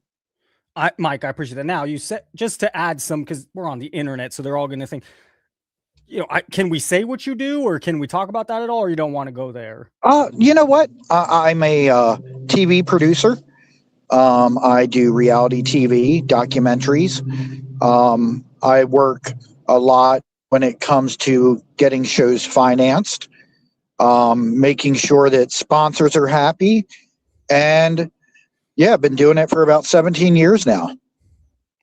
Hey now. And so you are a card enthusiast. I think from your upbringing, your family was into cards, and this is pissing you off. I think it's making you mad. Well, yeah, I mean, my family had a card shop up until the early 90s when my grandfather unfortunately had a massive stroke and just couldn't do it anymore. And, now what we're seeing in the hobby, it's gotten to me to the point where I thought I have a big enough platform when it comes to distribution with Roku, Apple TV, and Amazon that it's time to do a documentary about breakers. Hey now. And you don't mean giving them all the love. You mean what's really going on. 100%. What is really going on is the illegal gambling operation of Fanatics Live and whatnot, in my opinion, and soon in front of the courts. And so you talked about this lawsuit in Utah that's going on, and I kind of mentioned it, but I couldn't see the back end because I didn't pay for, I read what you told me about it, and maybe you can inform, the listeners what's happening. So the gentleman who pulled the triple LeBron logo, man, spent millions of dollars on breaks, millions, and lost it all. And he's not alone. So in the state of Utah, which is a very non-gambling state, they are filing a federal lawsuit to get Whatnot recognized as a gambling site. And I can't say I disagree with them, because breaking, depending on how it's set up, is a form of gambling. It is no different than going to your local state fair or carnival and buying a raffle ticket for a local charity to win a Harley Davidson motorcycle. And they got to file for a game of chance license. And there's tax implications. And something me and Mike were talking about earlier is, and I'm not going to say what information he has, but I've talked to a few, several breakers, and they're at the point where they pretty much all concede it is gambling. I mean, it's hard not, there's so many, it's very easy to show it's a risk. It's a huge gamble. People are walking away with far less than they put in, far less, if in some cases, no base ships. Well, and it doesn't stop there. We're also talking about Arena Club and slab packs as well. 100%. Okay. Yes. This is gambling. This is no different than DraftKings doing fantasy football or any other site where you pay for an opportunity to win. And as a matter of fact, I got to talk to one of the top 3 breakers in the world today for an on the record interview.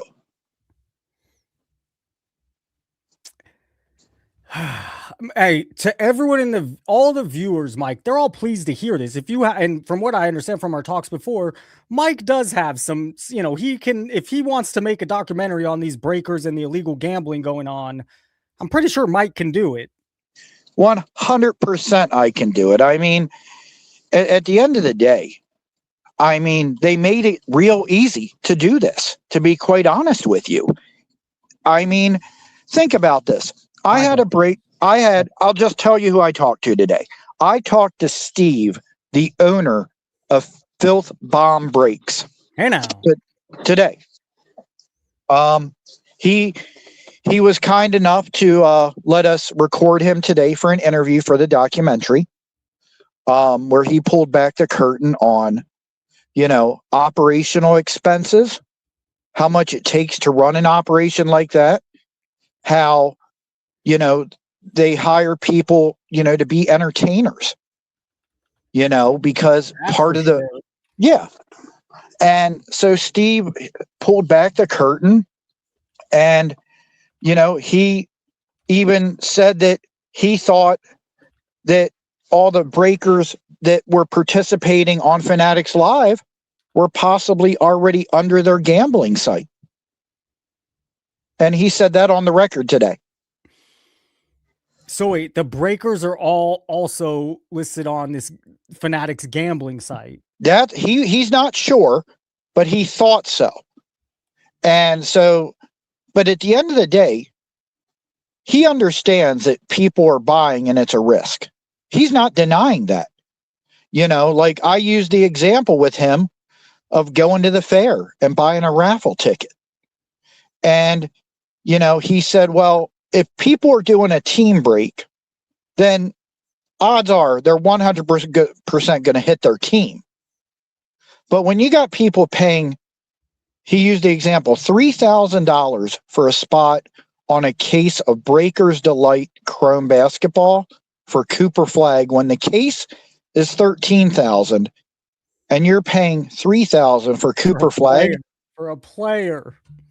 One player is 20% of the entire case, and you swing and you miss. I mean, you're gambling, and like in New York, let's say everything with Whatnot and Fanatics, this all goes through the court system, and they are found that this is a form of gambling, and there's billions of dollars now every year spent on breaking, not millions, billions. Okay. There's millions of dollars per day being spent on Whatnot. Okay. For breaking. The government will get involved because the government can now regulate and tax and make money just like gambling sites. Do you think that'll hurt that'll really rough up the business, which it should be? It is at this point. It's gotten big enough. It's out there. They're promoting it how they are. It should definitely be regulated, Well, when you see 13-year-old kids at card shows talking about a break that they bought into, I have big problems with this. Okay? As you should. Because these are 13-year-olds gambling. And people say, well, it's regulated. You got to be 18 or older. You know how easy it is to get a prepaid debit card at Walmart and load it with money? I mean, and who, as a kid, people are doing that to gamble on sports books. So it seems the same thing. Yeah. And the kids can play, and all they need is a credit card or a way to finance it. And they are playing. I mean, they are playing. And Michael Rubin 100% knows what they're doing. Okay. The allocation of wax used to be to hobby shops. Now it is to breakers. Okay. Breakers get their allocation, and then they got to pay on the secondary market insane prices. Okay. Michael Rubin and everybody at Fanatics and Tops knows full well that breaking is a form of gambling. But as long as the breakers are allowed to do it without regulation, then this will continue. You got kids, adults going broke over breaking That is gambling. That is an addiction. And to anybody who says otherwise, go pull a slot machine wheel at a local casino. It's no different. No different. And you know, when you do open or you do buy and you miss, you feel like a degenerate the same exact way you do when you keep playing the blackjack table and lose, or you keep, you know, you spend too much on sports at the sports book. It's the same feeling. You feel like an absolute degenerate. What did I just do? Yes. Like I enjoy playing poker. Okay. Texas Hold'em. That's gambling. But I know what I'm doing because I'm over the age of 40. Okay. And I'm in a casino that is regulated. Okay. 10 years ago, breaking was a fad on Facebook that people were getting away with stealing the cards. Oh, yeah. Yes. Okay. The only difference between now and then is it's harder for them to steal the cards, but it's 100% gambling. And let me pull back the curtain on something else. So my team, because we made purchases on different sites for breaking, are filing multiple federal lawsuits against Fanatics and whatnot, claiming that they are gambling sites, and we want to get them in for depositions. Ooh, that is some heavy news. Wow. All right. Because we want to hear the defense that a $1 billion industry of breaking is not gambling, when Fanatics Live and whatnot will run numbered breaks, they will run player breaks, they will run team breaks, and it is all nothing more than a raffle ticket. And let me explain the tax implications here. Okay, so with all of the online sites for gambling, the states all get their cut. But here's where it gets tricky. In order for a small game of chance license, let's say you're in the state of Maryland running a break and you're a registered nonprofit, because the only people that can usually get the small game of chance are nonprofit organizations. In order to sell your raffle ticket in another county, let alone another state, you got to do additional paperwork with that county. Well, you got breakers selling to people in other states, which means the states aren't getting their share of the money, which falls right under small game of chance. So the states are definitely going to want to get involved because there's way too much money exchanging hands through this form of gambling. And people are going to say, well, it's baseball cards, it's football cards. Yeah. But now it's billions of dollars a year. And I don't want to bury the lead. So you just said that you and your team are going to file a lawsuit against Fanatics. And whatnot. For the premise of they are providing something that's gambling, but not calling it that. Correct. That they are fully aware that this is a form of gambling. Well, that's big. And we all. So because we have made. We all agree. I mean, you're right. We've made purchases off both sites, so we'll be able to show our receipts from both sites to show that we purchased. That way we can file the lawsuits. But yes, this is a form of gambling. And what is really disgusting is when you got influencers out there who prey on the internet and telling kids to come to their break zone. Okay? I don't need to name names, but all I got to say is I can't wait till the state of Georgia gets involved. Dang. You know, because at the end of the day, you're preying on young kids to come to your break zone. Come on, be classy. Oh my God. Music to my ears, everything you're saying, man. Wow. It is ridiculous. I mean, you don't hear about this because people can't afford wax boxes. But you could afford wax boxes if there weren't breakers. And there's so many aspects. And you're right about this being gambling. And then the whole, the big push on the prospects, that's a gamble. And that's always been a gamble. But what they're doing with the breaks is something new and something that's grown to be a size where, yeah, man, I think I'm thankful we talked today. Very thankful. Yeah, I mean, it's one of those things where you're getting kids addicted to gambling at a young age. Sure, it's sports cards, but it's a form of gambling. And then what's next for them? What's next for these young kids?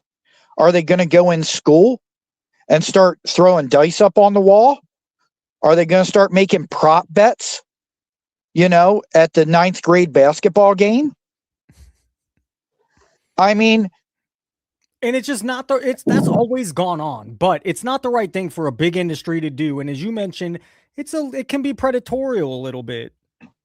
Yes. And if breakers are gone or federally regulated and state regulated, like they should be because of the amount of money being transferred, well, then guess what?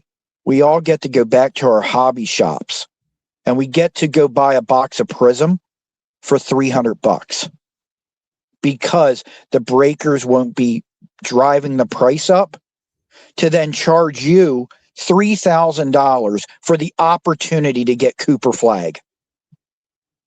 Mike, do you mind? Dave just called and he was our caller before. He's a very intelligent guy. Do you mind if I throw him on with us? Sure. Just let Dave know. I'm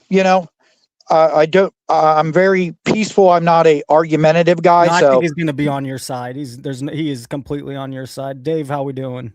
No, I don't. I want him to know that I'm certainly not here to attack in any way. I do have one question, and it's more so a question. It is certainly not an attack. What possibility in the legal aspects of this, when we're dealing with the legal aspects of cost and value, the cost and values are perceived cost and values.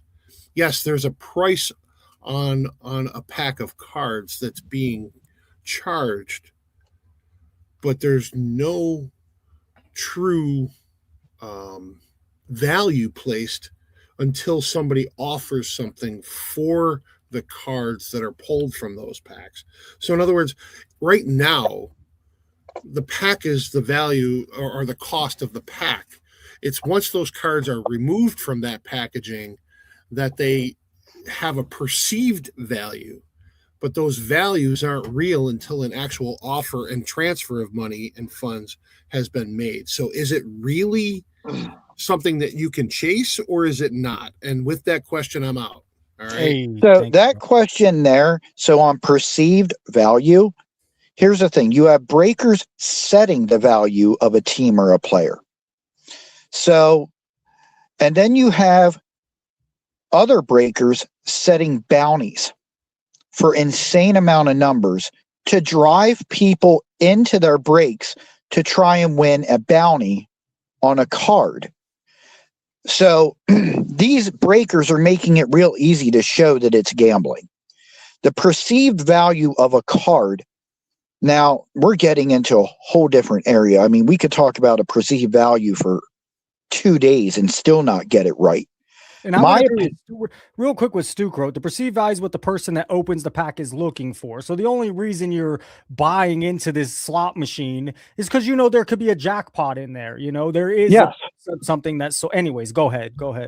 Yeah, at the end of the day, perceived value is based on market demand. Whether it's the real estate market, the used car market, antiques, coins. It's all based on the demand. And I'll throw one more out there. Some of these breakers are offering a $10,000 bounty for such and such card, or I'll give you $5,000 if you put a 1-1. So they're not only are they selling the product, they're creating a price for it as well for you to come play. Well, I'm glad you brought that up because that was actually brought up today between Steve and I. So Steve, I asked him point blank about bounties. And he said that they do offer occasionally, not often, they'll do a $10,000 bounty, but it's a $10,000 break bounty. In other words, they get break credit. So I said to him, so basically, somebody who wins that $10,000 break credit, they're either going to hit big or they're going to get 5% of their money back, right? And he's like, yeah, anything's possible. So I'm like, isn't that gambling? Yep. I mean, casinos give you points on your player's card that you can use for pulls on a slot machine or inside the restaurant there. Now, if you choose to use that card with the casino points and pull that slot machine handle, that's gambling. Okay. And if you win big, you win big. But why do you think the casino gives you those points back?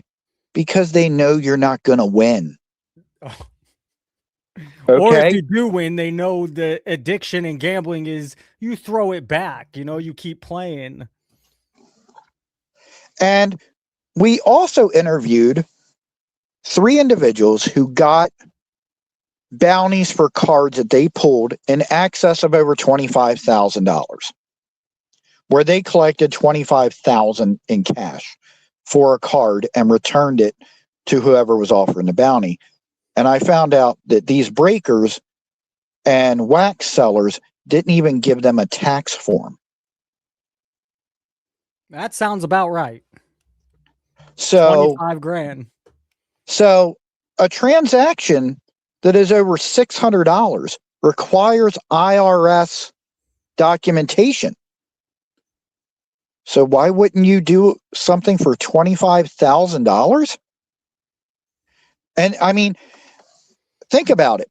If you buy into that break for a Cooper flag at $3,000 and you hit a card that sells for $100,000, there is no difference between that and capital gains if you sell it in under 3 years. No different than real estate. You paid $3,000, now you sold it for $100,000, and under 3 years, you should be paying 30% tax on that $100,000. Even game shows got to pay tax. Even those Yeah. numbers. The card breaking world is so messed up from top to bottom. I don't think any of the breakers know what's right and what's wrong when it comes to the gambling side, the tax implications, because there's no regulation. Now, are there certain breakers that I really respect? I really respect the fact that Steve at Filthbomb talked on the record. 100% respect that man. He didn't have to do that. He didn't have to talk about any of this. You know? And I also I like that guy who runs that I think it's called Run Good Life. Hey now, RGL, yeah. That guy seems like a class act. He doesn't seem like some money hungry, grabber. But he does care, he has the shtick going too, but he cares. He does care about the hobby. But unfortunately, he's still part of the problem. Yeah, of course he is. Yep. It is gambling. You need to acknowledge that you're running gambling, and you need to pay everything that's going to happen, because Whatnot and Fanatics will be found, in my opinion, to be gambling sites when it comes to breaking. Other aspects of their sites will not. And maybe it won't even be, maybe it's only, you can only run team breaks. That way you're guaranteed your team. But at the end of the day, sports card breaking is in for a rude 2026. Dang. And they deserve everything they got coming, because they completely, between them and PSA, they have ruined the hobby. Oh, you're in the right place, Mike. You're in the right place for that. I mean, I'd love to have you back on as this happens. Is that something we can have make happen? I know you're really busy also. Man, I'm slammed. I'd love to come back on. Are there any questions from your chat or any comments? I'm taking a look right now. Did questions if Fanatics foresee this, which is why Fanatics has their gambling sports book on sports, as you're mentioning. Is this how Fanatics will shut down their competition of whatnot and force everyone over to Fanatics Live? Well, if what Steve said is remotely accurate today, where he said he thought Fanatics might have breakers under the sports betting side, under the gambling side, if that's true, that's a good thing, but it's not good for Steve. Because if that's the case, Steve is operating in New York, where you can only have gambling operations on Native American land. And KK, just saying, there's already currently a lawsuit filed that's separate of Mike here in Utah. And then from what Mike says is in a different state, I think he's looking to possibly file against Fanatics and whatnot. But in a we're filing in multiple states. Okay. Yeah, because at the end of the day, we're filing in states where it is very heavy on sports betting, because this is the equivalent of sports betting. 100%. And, I challenge all of the major breakers to say otherwise and tell me why it's not gambling. Debate me on this platform with you through your YouTube. I will debate any of them on this live, because they know not only is it gambling, but they're drawing in 12, 13, 14-year-olds, no matter what they say. Don't tell me to come to your break zone and bring my kids. Okay? I mean, I don't know what's worse. That's like, you're just encouraging a generation of illegal gambling. Regulate it. It's not like this industry's doing $10,000. This industry's doing billions of dollars. And when you get into billions, it needs regulation. Just like with PSA buying up SGC and Beckett, we got to watch out for monopolies. Okay? SGC used to have a turnaround time of 10 days. Now it's 2 months. I wonder why. Yeah.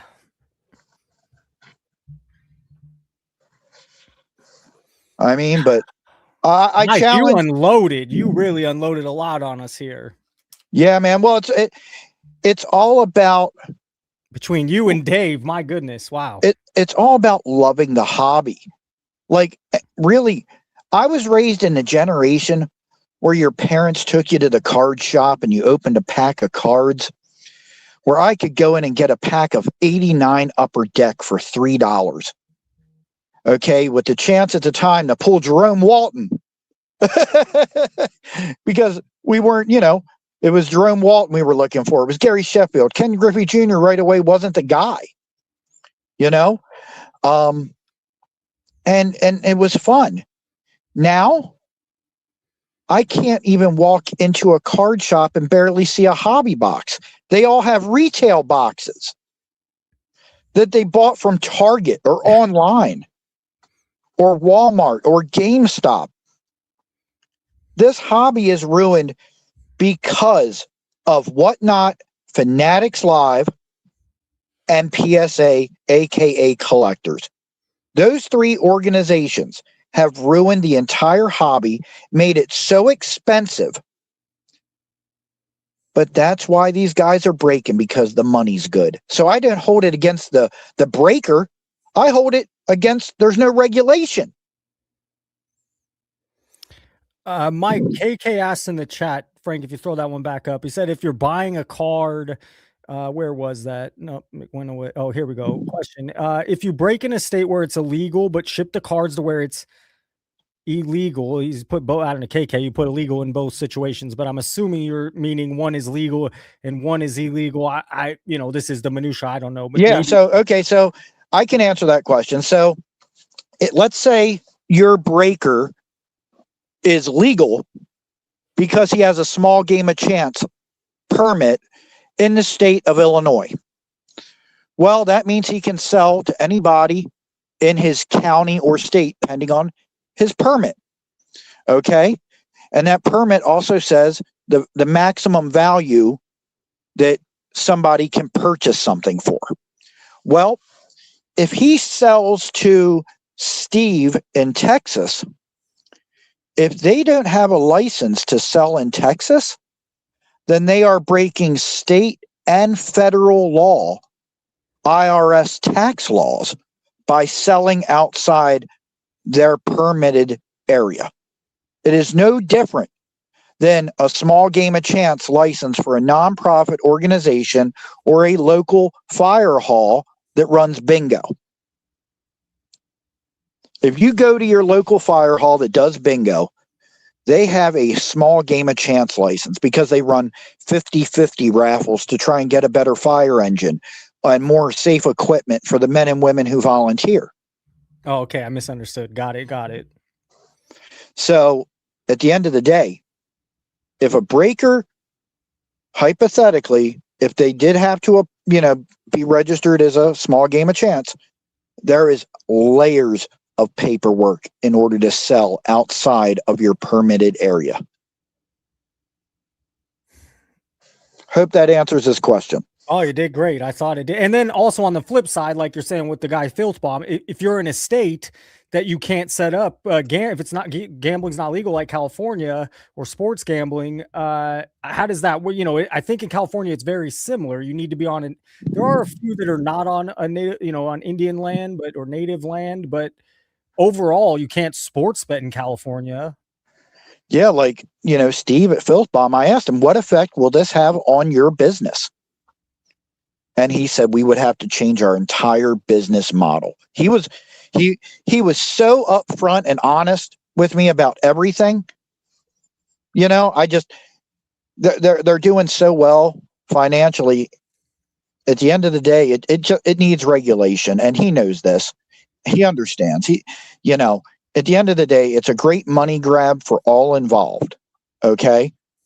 And I mean, I wish everybody the best, but it needs regulation, and the hobby has gotten so out of control. Why do you think that PSA is being looked at for their purchases of Beckett and SGC?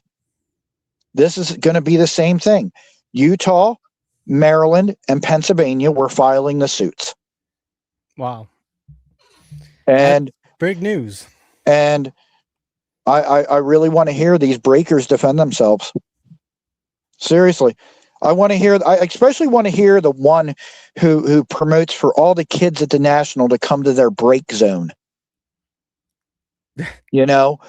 And or to come to my shop and break, buy into a break, or go to my website and buy into a break. I love that you took this angle, because what infuriates me also is these guys at the card shows where they're like, here, take $100 slab, a kid, because they put it on camera. Okay, you can't convince anybody that's gambling. They're just giving away a card, but they're doing it for a customer. And some of those would be breaking, some not. But I just can't stand the kind of manipulation of the youth.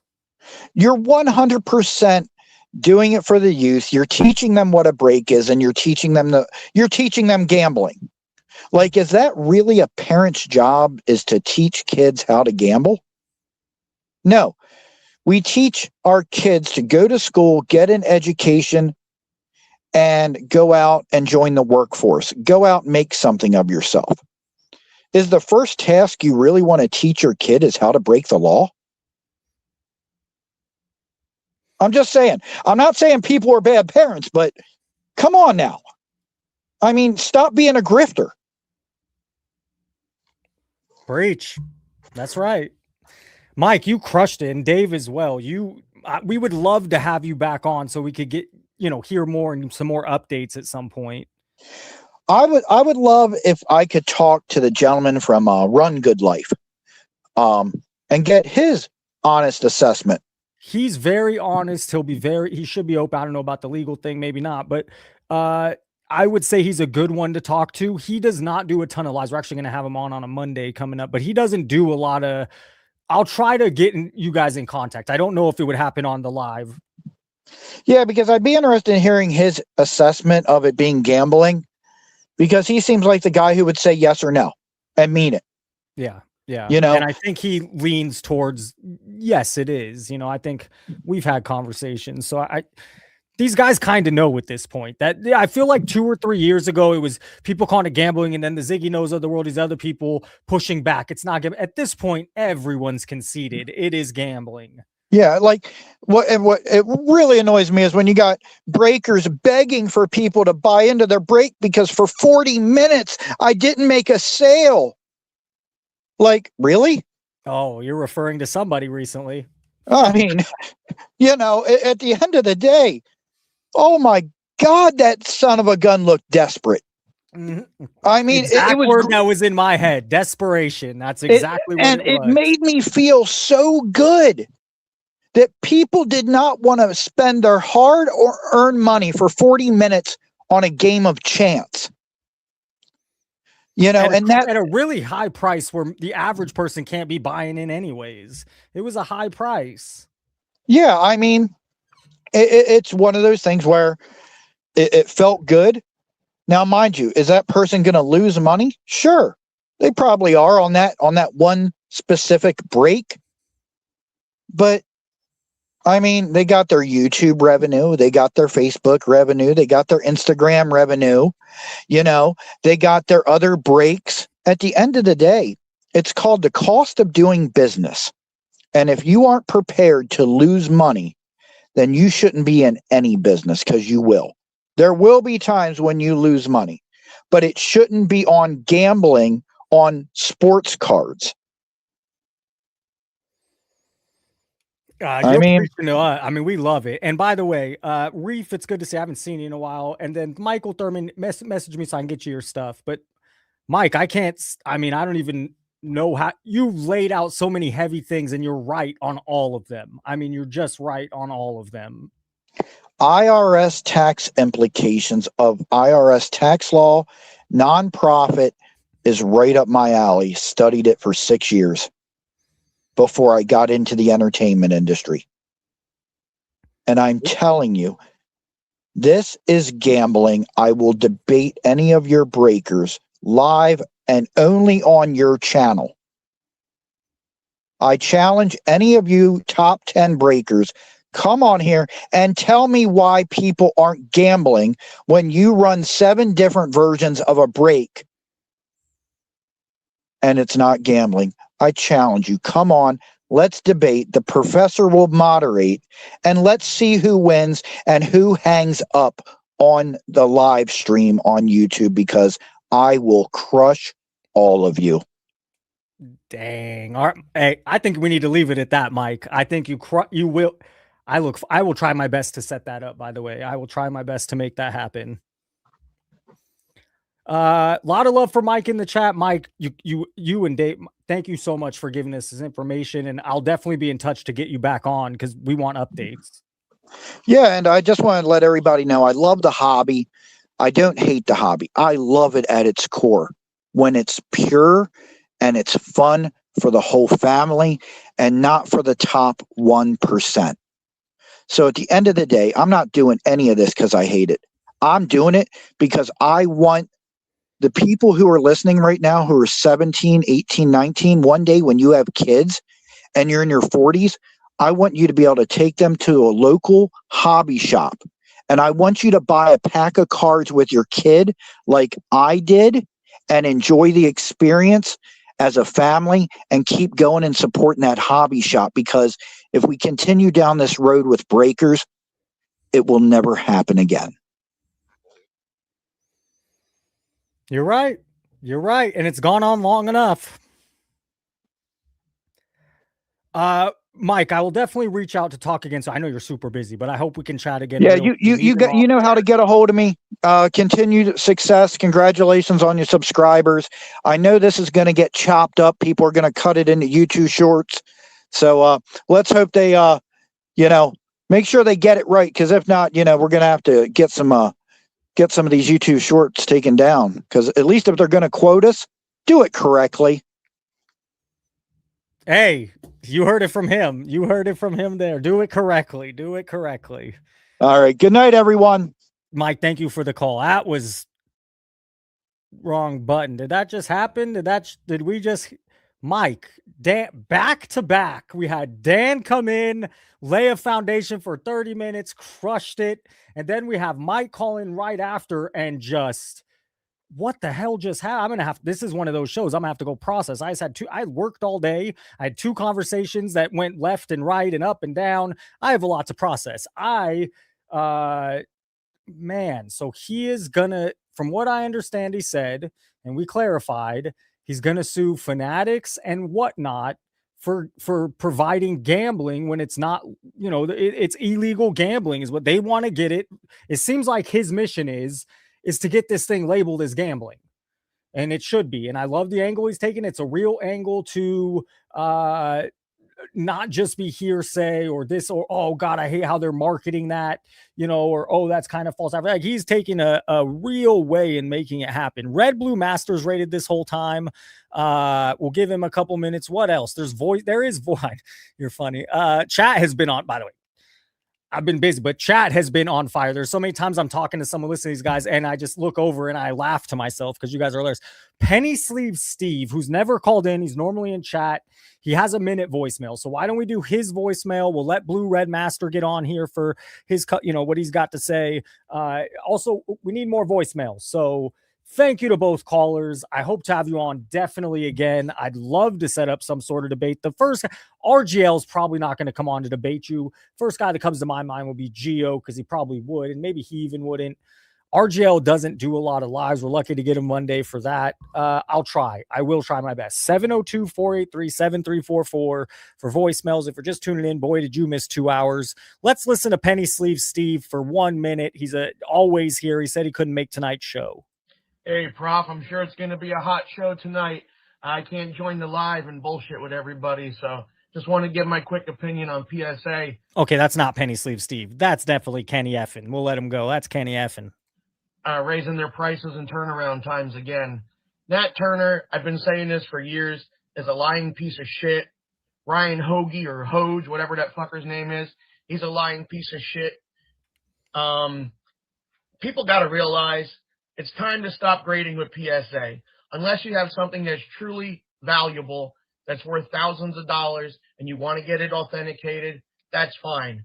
Don't send in your goddamn, even Michael Jordan. Don't send your Michael Jordan cards in from 89, 90 hoops or 90 fucking Fleer. And if you get a 7 or 8, it's worth nothing. You pay more for grading. 99% of the cards that are ever been made do not need to be graded and shouldn't be graded.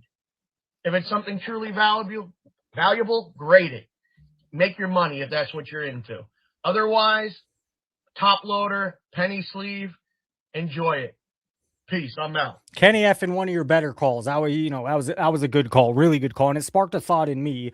Was that, if any of them are watching, if the industry's watching, who comes on this show? You just saw Mike. You saw Dave, you see me, you see the whole, people calling into voicemails. That was your demographic. That was who was buying your product. That's who loves your product. And basically what happened is you've left us out to dry. And look, we're frustrated. We're disappointed. We feel like it's not, these games going on aren't very cool. So I'm just saying your demographic was us, and you've completely changed it. You've sold out from being us and the people that love your product to, hey, how can we get billion-dollar industry off sports cards? Blue Red Master will do a couple minutes. I have a long show planned for tomorrow too, a lot. So let's let Blue Red Master get in what he wants to say. Who are we talking about tonight? Mr. Travis, how we doing? We cannot let the hobby forget about Drake May, Josh Allen, and Lamar Jackson when they all don't win rings, and when Sam Darnold wins 3 Super Bowl titles. We should three.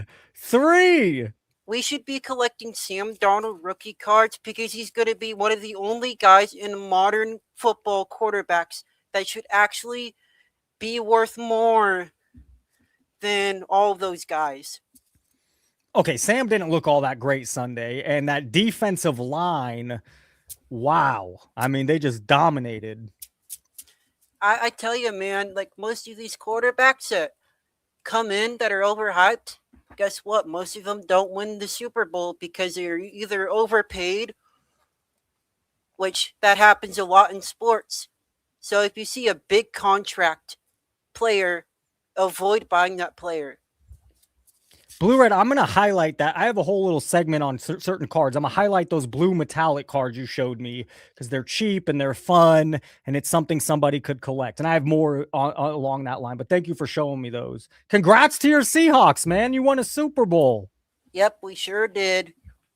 And now that I'm looking at 2018 Sam Darnold, Donruss specifically, I'm looking at that set and I'm thinking that is going to be a really good set years down the road. And I think people should be buying it. Yeah, it's good quarterback class. If you said the Sam Darnold rookie year? Yep, and it's still cheaper than Josh Allen and Lamar Choker. Lamar Choker. Hey, Blue Red Master, we've been doing over 2 hours. It's been a long night. I plan on going probably again live Thursday. Maybe we could have a longer conversation. Anything else? A yippee, a victory lap? Congrats, man. Well, I think by Colin Knuppel gold out of 50 might become like a $2,000 card here pretty soon if I can get it back from Beckett Grading. Bro, that was perfect. We're gonna end it there. We'll do more Thursday. I want to talk to more, but that was hilarious. What did you pay for that Con Knuppel? I paid around $169 because you know what? Sometimes I can predict the future, and I knew that he was gonna break the rookie 3-point record. So you know what? I figured I'd buy it, and guess what? It's actually becoming worse in value. Blue, this sounds so cheesy. I need to send this guy. I need to send you a shirt. You're the man. You are the man. You bring a different vibe, a different thing. And how long ago did you send it into Beckett? Probably about like 70-ish days ago. 70? I'm sorry, bro. That sucks.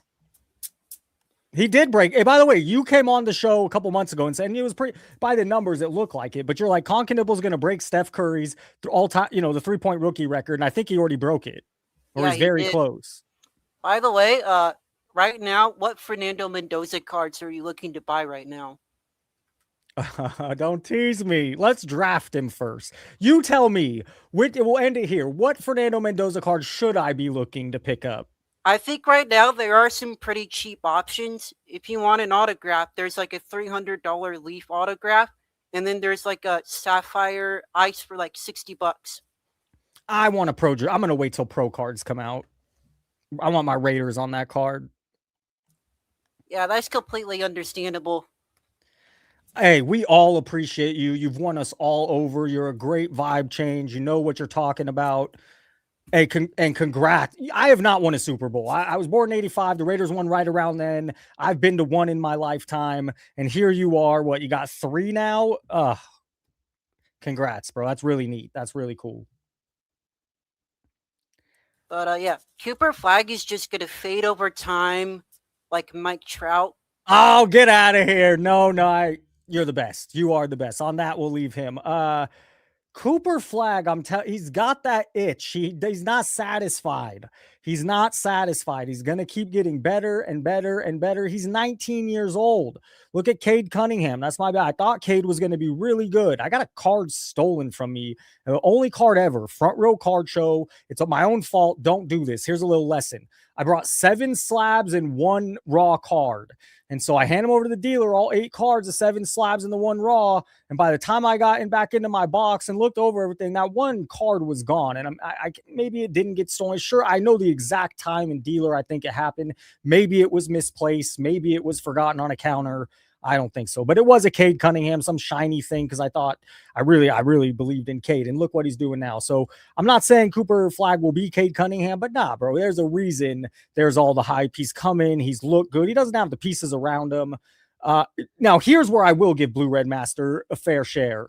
The price is baked in. You're paying too high of a price for Cooper Flag because you're already paying, just like they did with Luka. Some of you guys have spent obscene amount of money on Luka. And what has Luka won? Nothing. And the league only gets more difficult with players like Wemby or Joker needing another one, or these young guys coming in every year. So, I love Luka. I'm a huge Laker fan. I hope But the guy's won nothing, and people have invested a lot of money. So to Red Blue Master's point, yes, people are spending a stupid amount on these Cooper flag cards. There is more value other places. Tomorrow, again, a lot to cover, some fun segments I want to do. AIH, Raul's going to call in. We'll give him some time. Thank you to the callers. I hope to hear more of Dave Snyder. I absolutely loved it. I think you bring very knowledgeable points. The man preps, he researches, he's ready. Then we had Mike. Just, man, if Dan hit a home run, Mike hit a grand slam. I mean, really, just back to back, where I wasn't me spitting the fire and the passion. These two men brought it. And I don't think Mike's playing when he said what he did, not based off our conversation earlier today and not based how he talked today. Anyways, we hit almost 200, or we went over 200 again on a Tuesday. Hit the like button. We'll be back tomorrow. It was a lot of fun. Thank you to Rhonda. Thank you to Frank. And last thing, it's a community show. It works better when you guys send me things I get to go over live. Thank you for doing that. Please keep doing it. It works better when we have solid voicemails, when we have solid callers. So it is a community show. I love hanging out with you. Think I would do this 2 hours after work twice a week if I didn't absolutely enjoy hanging out with you? It is one of the highlights of my week. This 2 hours and 20 minutes felt like 10. That's just what it is. Sir Sponzala. Oh, Penny Sleeve Steve is here tonight. The real Mike Petty got some love earlier from Dave Snyder, Zach Hilarious, best Bob Boozle, Griffey Bombs, Digger, Sports Card Queen, Null. It's a couple new names I haven't seen. Griffey Bombs, Gold Hour got a membership. Thank you, Charles, for donating those 5 memberships. They'll last a month. Thank you to the $2 earlier in the show. And we'll do it again tomorrow. On that note, have a good night.